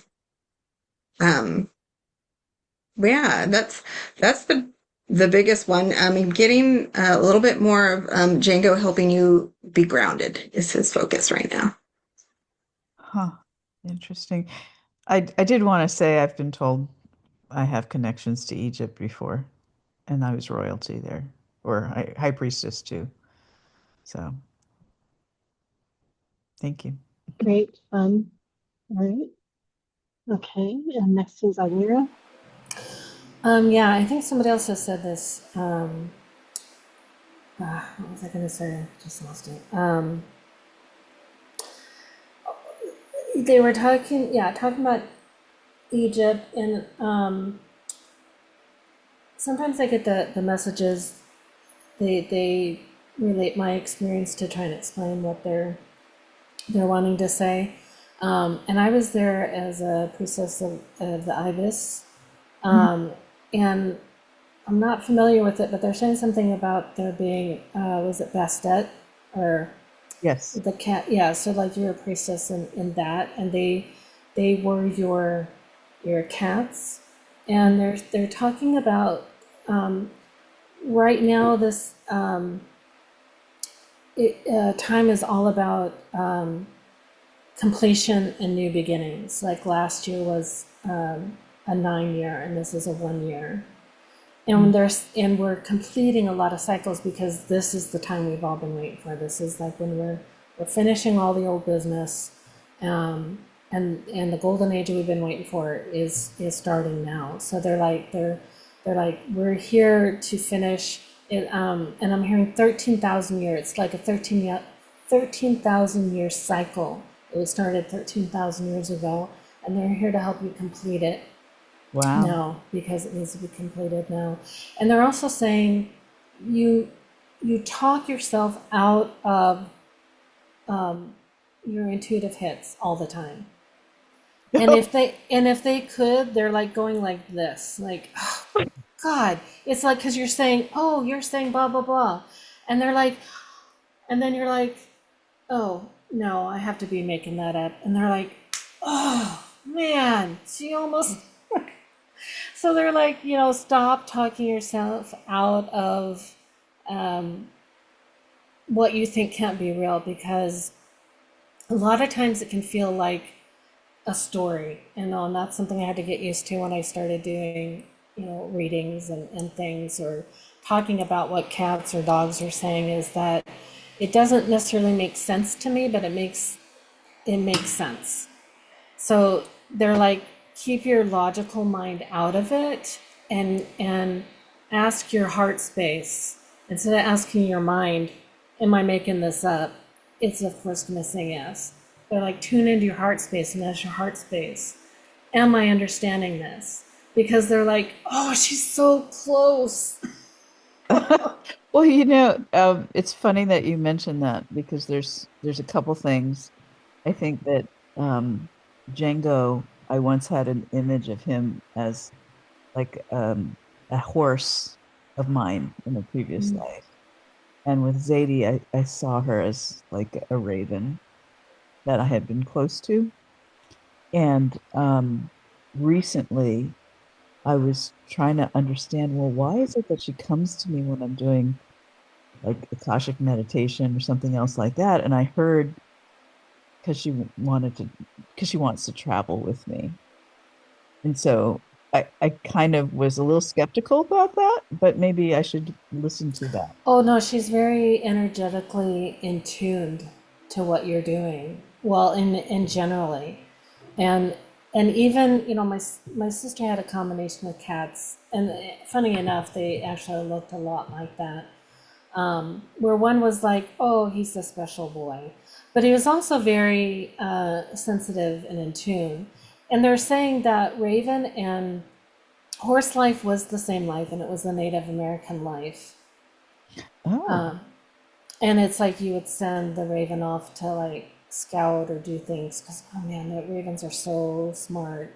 Just like she is now, she says. She's like, I wouldn't come back as a stupid. uh, but yeah, so it's like I get this picture of you riding around on the horse, and you're, some would have a hawk or something like that, but you have the raven. And it's kind of like they're saying you've always been this triad. do they like each other? Because sometimes I wonder. Oh yeah, I would say yes. Okay. I feel like that's a yes. I mean, everybody has a moment where they're like, oh, just leave me alone. But they deeply understand each other. They respect each other. All right, great. Thank you, Elira and Wanda.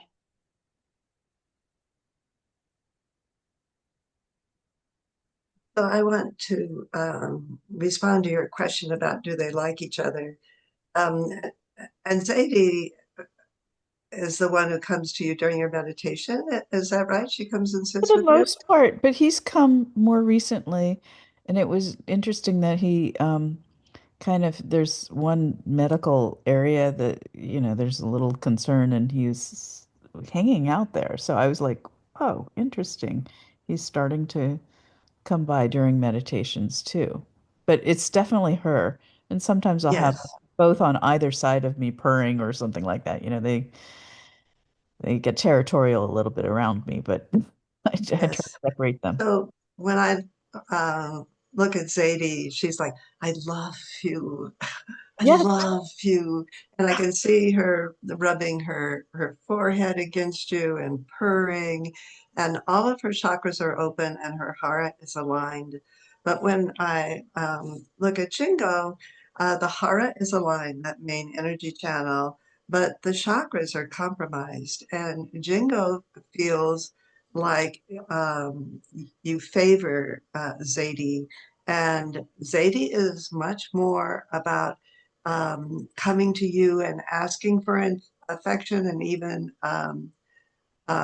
insisting on it, whereas he is more held back. And I encourage you to be very aware of um, treating them, loving them physically, loving them equally, and um, um, equal time in terms of talking to them and admiration for them, because he is feeling a little um, not as favored. Mm. Um, Food is good, everything is good.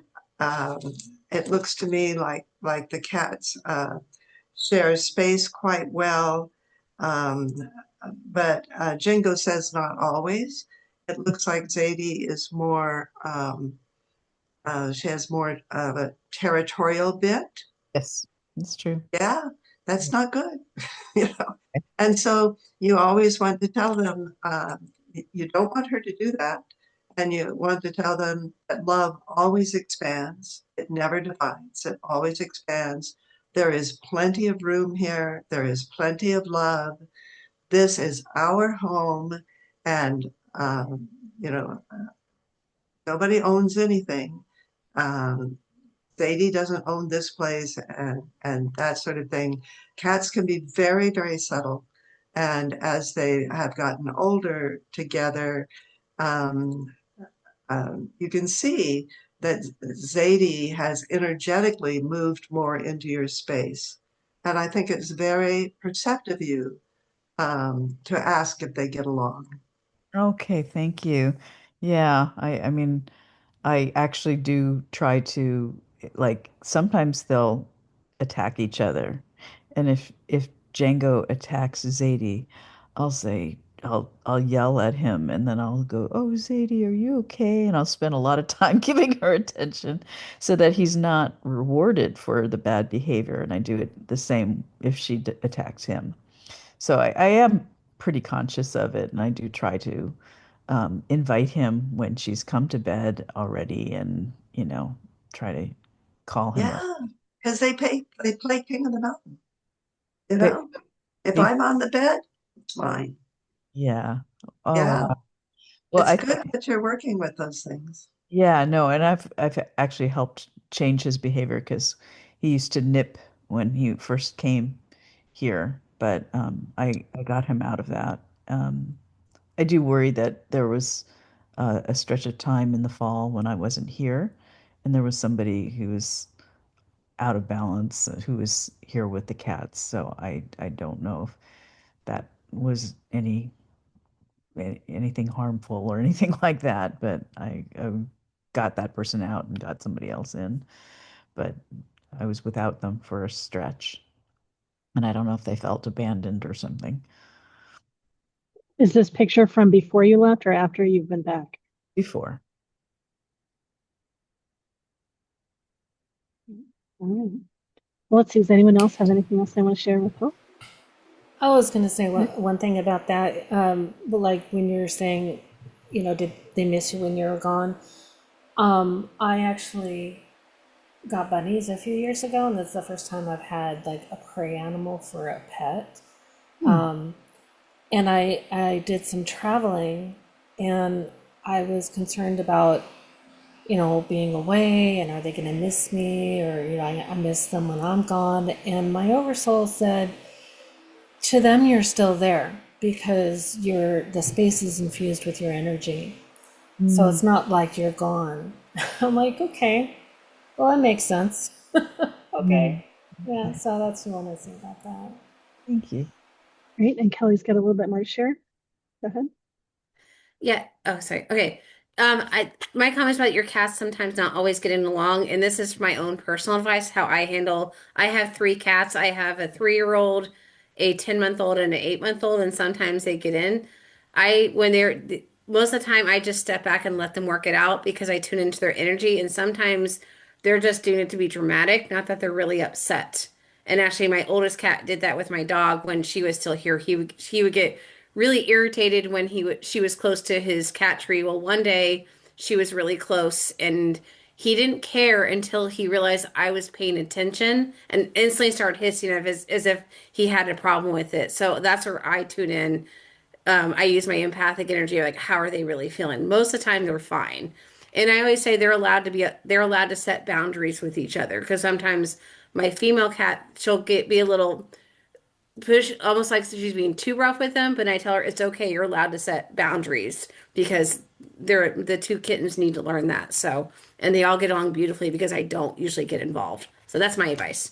Okay, thank you so much. Yeah. Great. Yeah. Anything else? Anyone else have for Hope?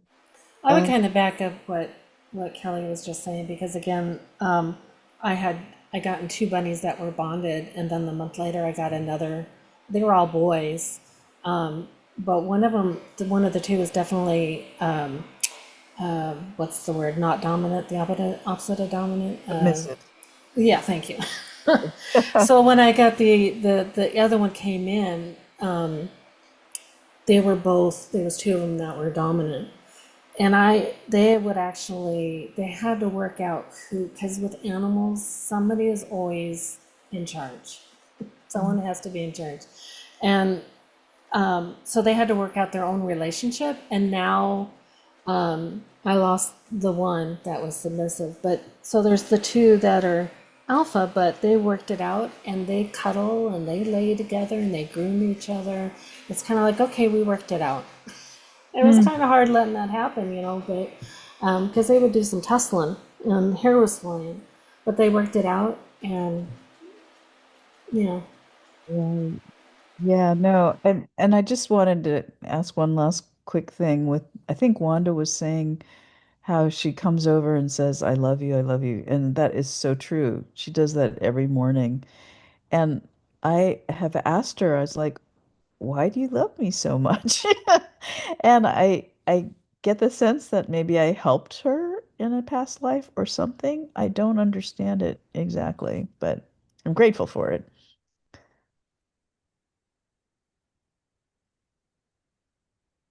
All right, great. And Rebecca's got something else to share.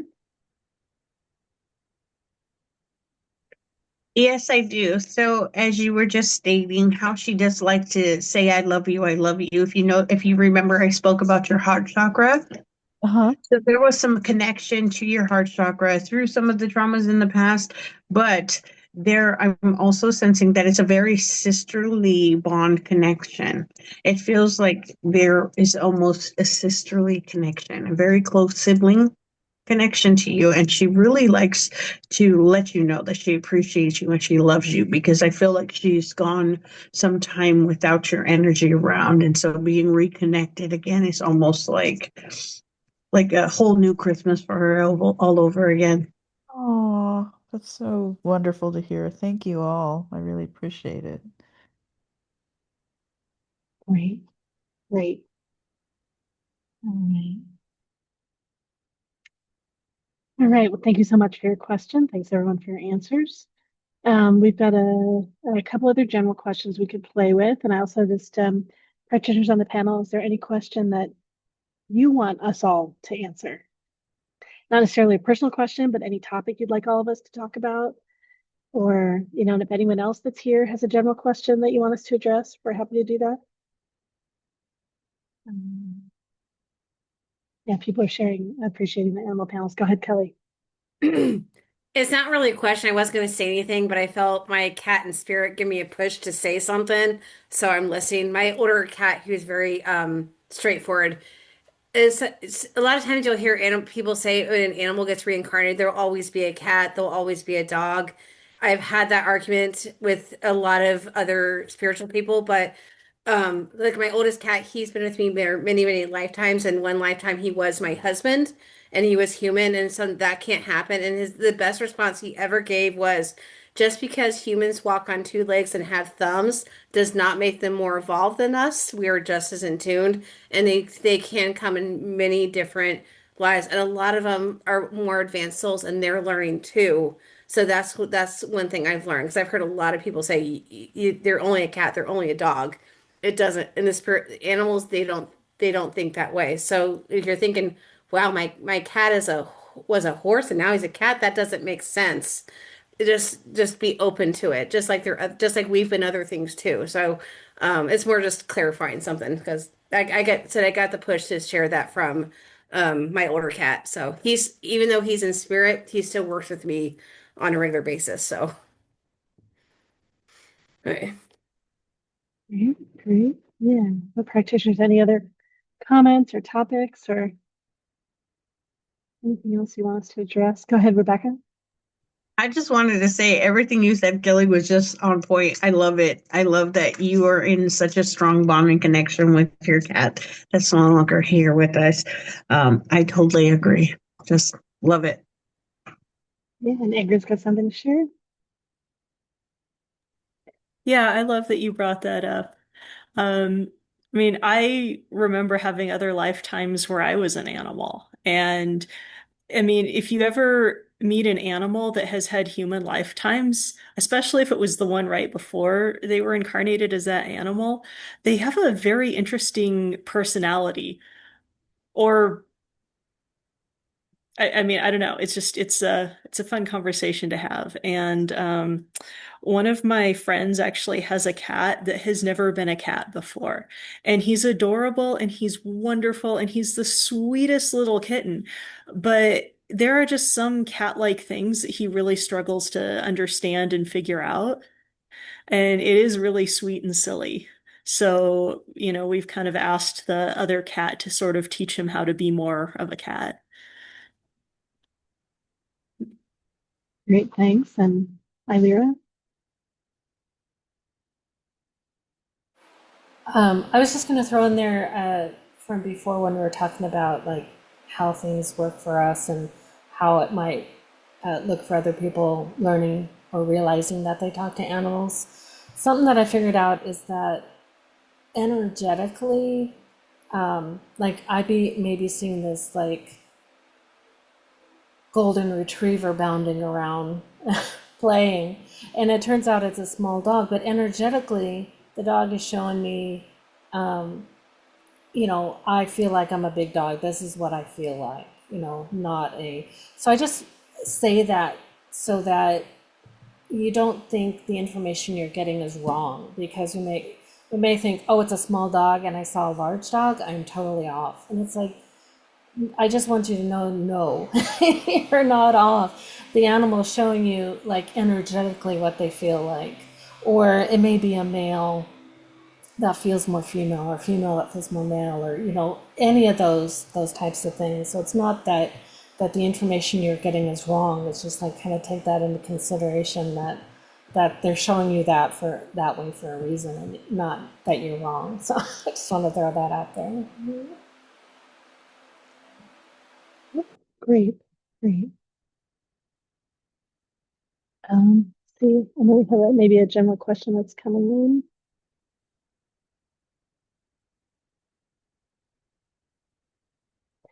in. So this person is sharing, they've been following an animal communicator on YouTube who often receives extremely cosmic understandings, especially from cats, like explaining how the universe works and all kinds of phenomena that humans only barely understand. Is this your experience too? Of just the wisdom that you get from these other creatures and maybe particularly cats.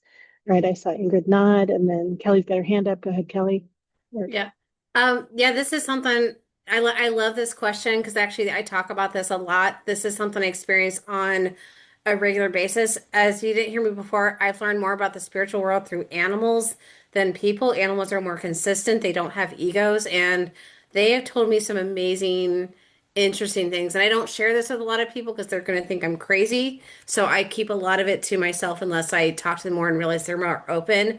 They have shown me so many different things. Going back to animals being different things. One of the cats I have right now, his name is Moss. I've had him for about 6 months now. He came to me astrally about a month after my dog passed away in September. My dog sent him to me, and he's actually a dog in a cat body, so I'm learning a lot.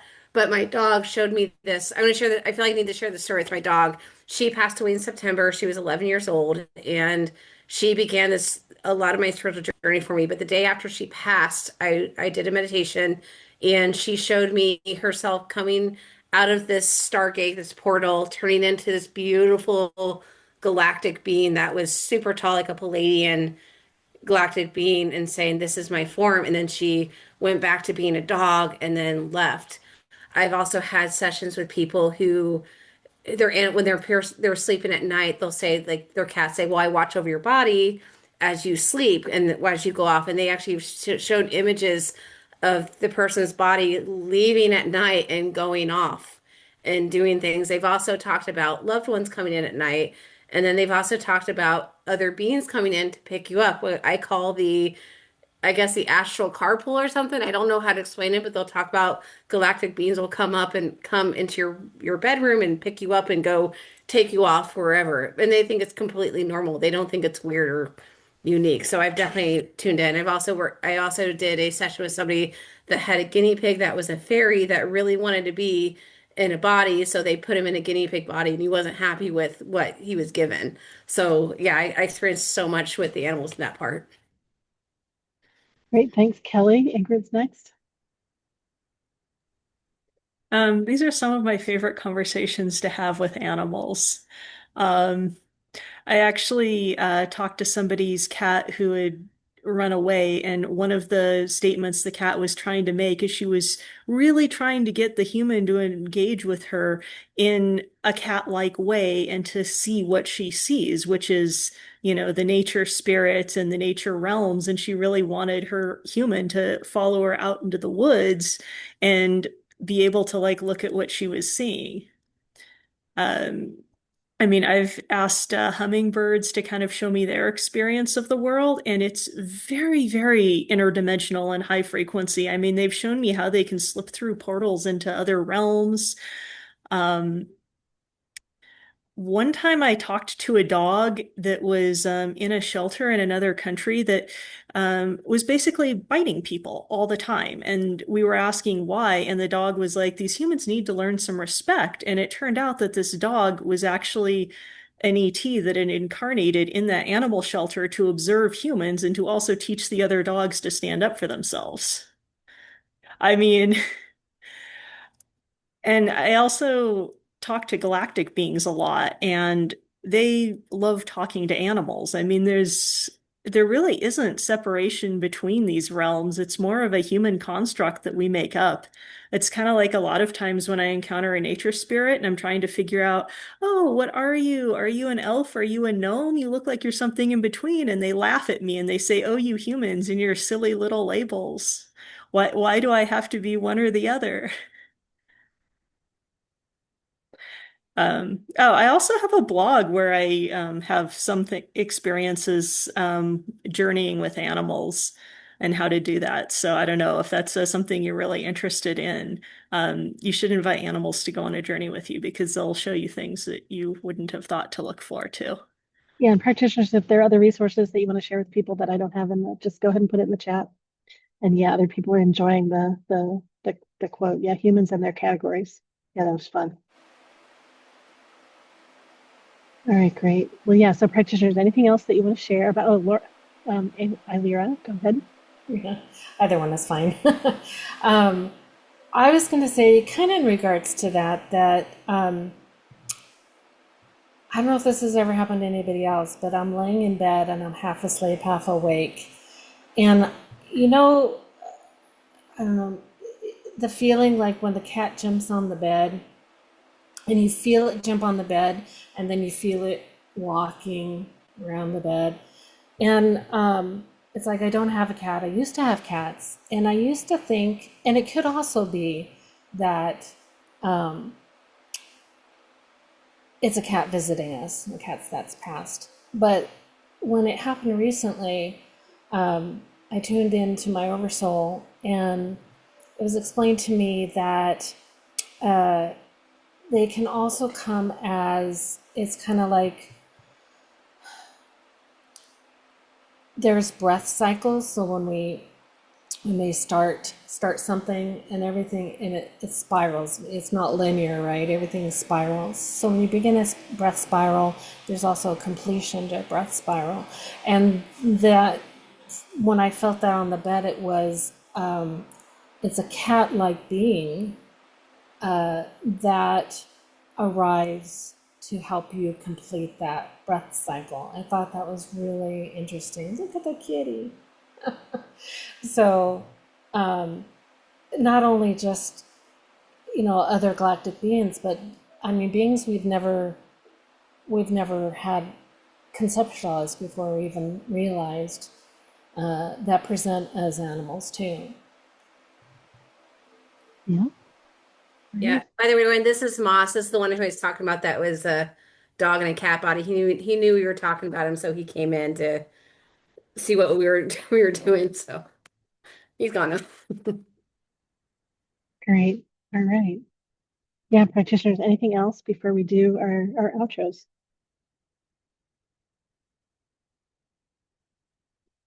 All right, great. We're going to go ahead and introduce ourselves again. I put everyone's contact info in the chat again. I know Wanda has a special, so be sure to check that out in the chat. And if anyone else wants to include a special, go ahead. You can say it in the video or put it in the chat.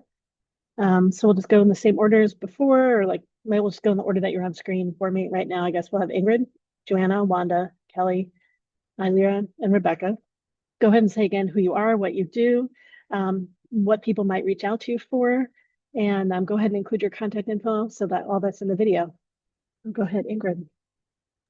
I'm Ingrid. I'm an animal and nature communicator. I facilitate telepathic conversations with any being of nature. So that does include animals, nature spirits, galactic beings. I also help facilitate people remembering their other lifetimes. And I teach classes in animal and nature communication, both in person in Nevada City and online. I have a blog and a newsletter if that's something you're interested in checking out. And I also do longer sessions if you're interested in talking to your animals and then talking to the nature spirits on your land and kind of facilitating an entire community experience in that way. And I'm working on a book that should be published within the next 3 to 6 months that I'm really excited about, that will have a lot of my experiences with these beings in it. And there's also a book on my website that I've contributed to, the 41 other animal communicators that I occasionally work with have also contributed to. So you could get an entire variety of different stories and experiences in that book. Great. All right. Yeah. So earthbeingcommunication.com. Great. Joanna. Hello again. I'm Joanna. Do healings, intuitive card readings, and animal communication.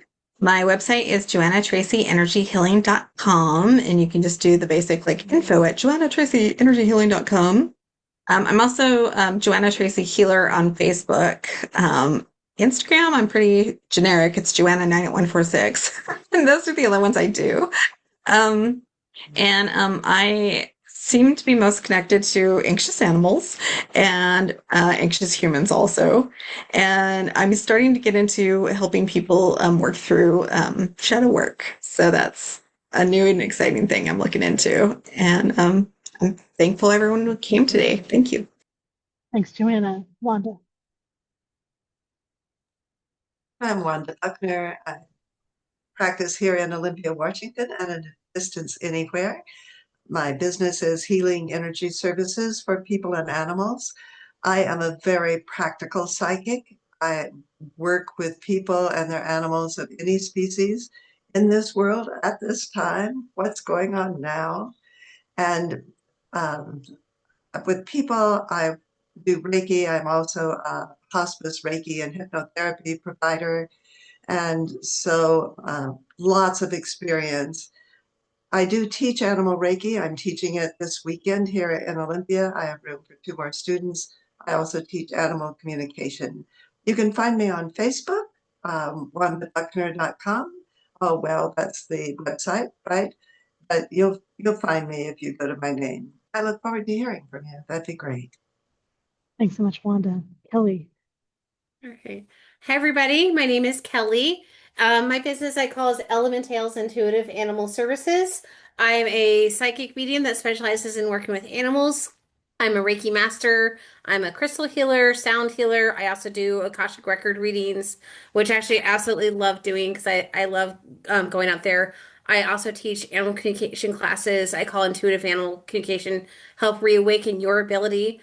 I also just recently became a grief coach. I'm not offering the grief coaching yet because I'm learning a few other things. So that's going to come down the road. But I do work with people over Zoom. So my sessions, I offer the animal communication. I also offer healing at the same time, and the sessions can go anywhere. A lot of times it becomes about you, not just your pets. So I never know what's going to happen. I'm also going to be at some of the MeWe events coming up this summer. So come out and have a chat with me. I love what I do. I don't have a website yet. I'm in the process of working on that, but you can find me on Facebook. Just type in Elementales and just look for the cat face logo. And a lot of I work with too is helping people going through the awakening process. I can't do it for you. It's all a personal journey, but I help you with the experiences because if, like me, I grew up in a Muggle household where this stuff wasn't encouraged. It's a little scary, so you think you're going crazy a lot of times. So that's where that's are the most people I helped with the most. So thank you all for being here, and I appreciate you all. Thank you, Kelly. Next is Ilira. Hi there. Where to start? My regular day job I've been in, I was a 911 dispatcher for about 27 years. I've been in healthcare for the last 6 years. So my career has been about helping people in crisis. And the more that I tuned into my abilities and realizing what I was doing naturally that I couldn't put a name to, I was able to incorporate that. So I help people reconnect with themselves. And like I was saying earlier, it's more tied to animal communication. It's kind of all the same thing. The more we get in touch with ourselves, the more we get in touch with our animals. I don't have a website at the moment. My email is in there. You can contact me. It's Laura Elliott, Harmonic Oversoul at proton.me. I'm on Facebook at, it's still under Laura Elliott, Embodied Oversoul Messenger. And if you tune in there, I submit articles for a newsletter, and then I also attach it as a blog post. Just a lot about, sharing what I've learned in embodying my oversoul and learning to live from the heart space, and to help people through this transitional period. Great. And just spelling for people that are watching the video, it's Laura, and then Elliot has 2 L's and 2 T's. Oh, thank you. Yes. You're welcome. All right, great. Rebecca. Thank you for being here, everyone, and thank you for this opportunity, Lorelai. I'm so grateful to be back and a part of the MeWe Onlines. I'm Rebecca Garcia, owner and operator of the Violet Raven. You can find me in many spaces and many platforms. On TikTok, I am simply Rebecca Garcia. Um, I am. I've spent many years in the healthcare field, and uh, I come from a gifted family, so my gifts started very early on in life. I have had the pleasure of being able to work with individuals who are discovering their light, or who are who have given birth to very special children and are learning to navigate those avenues in life.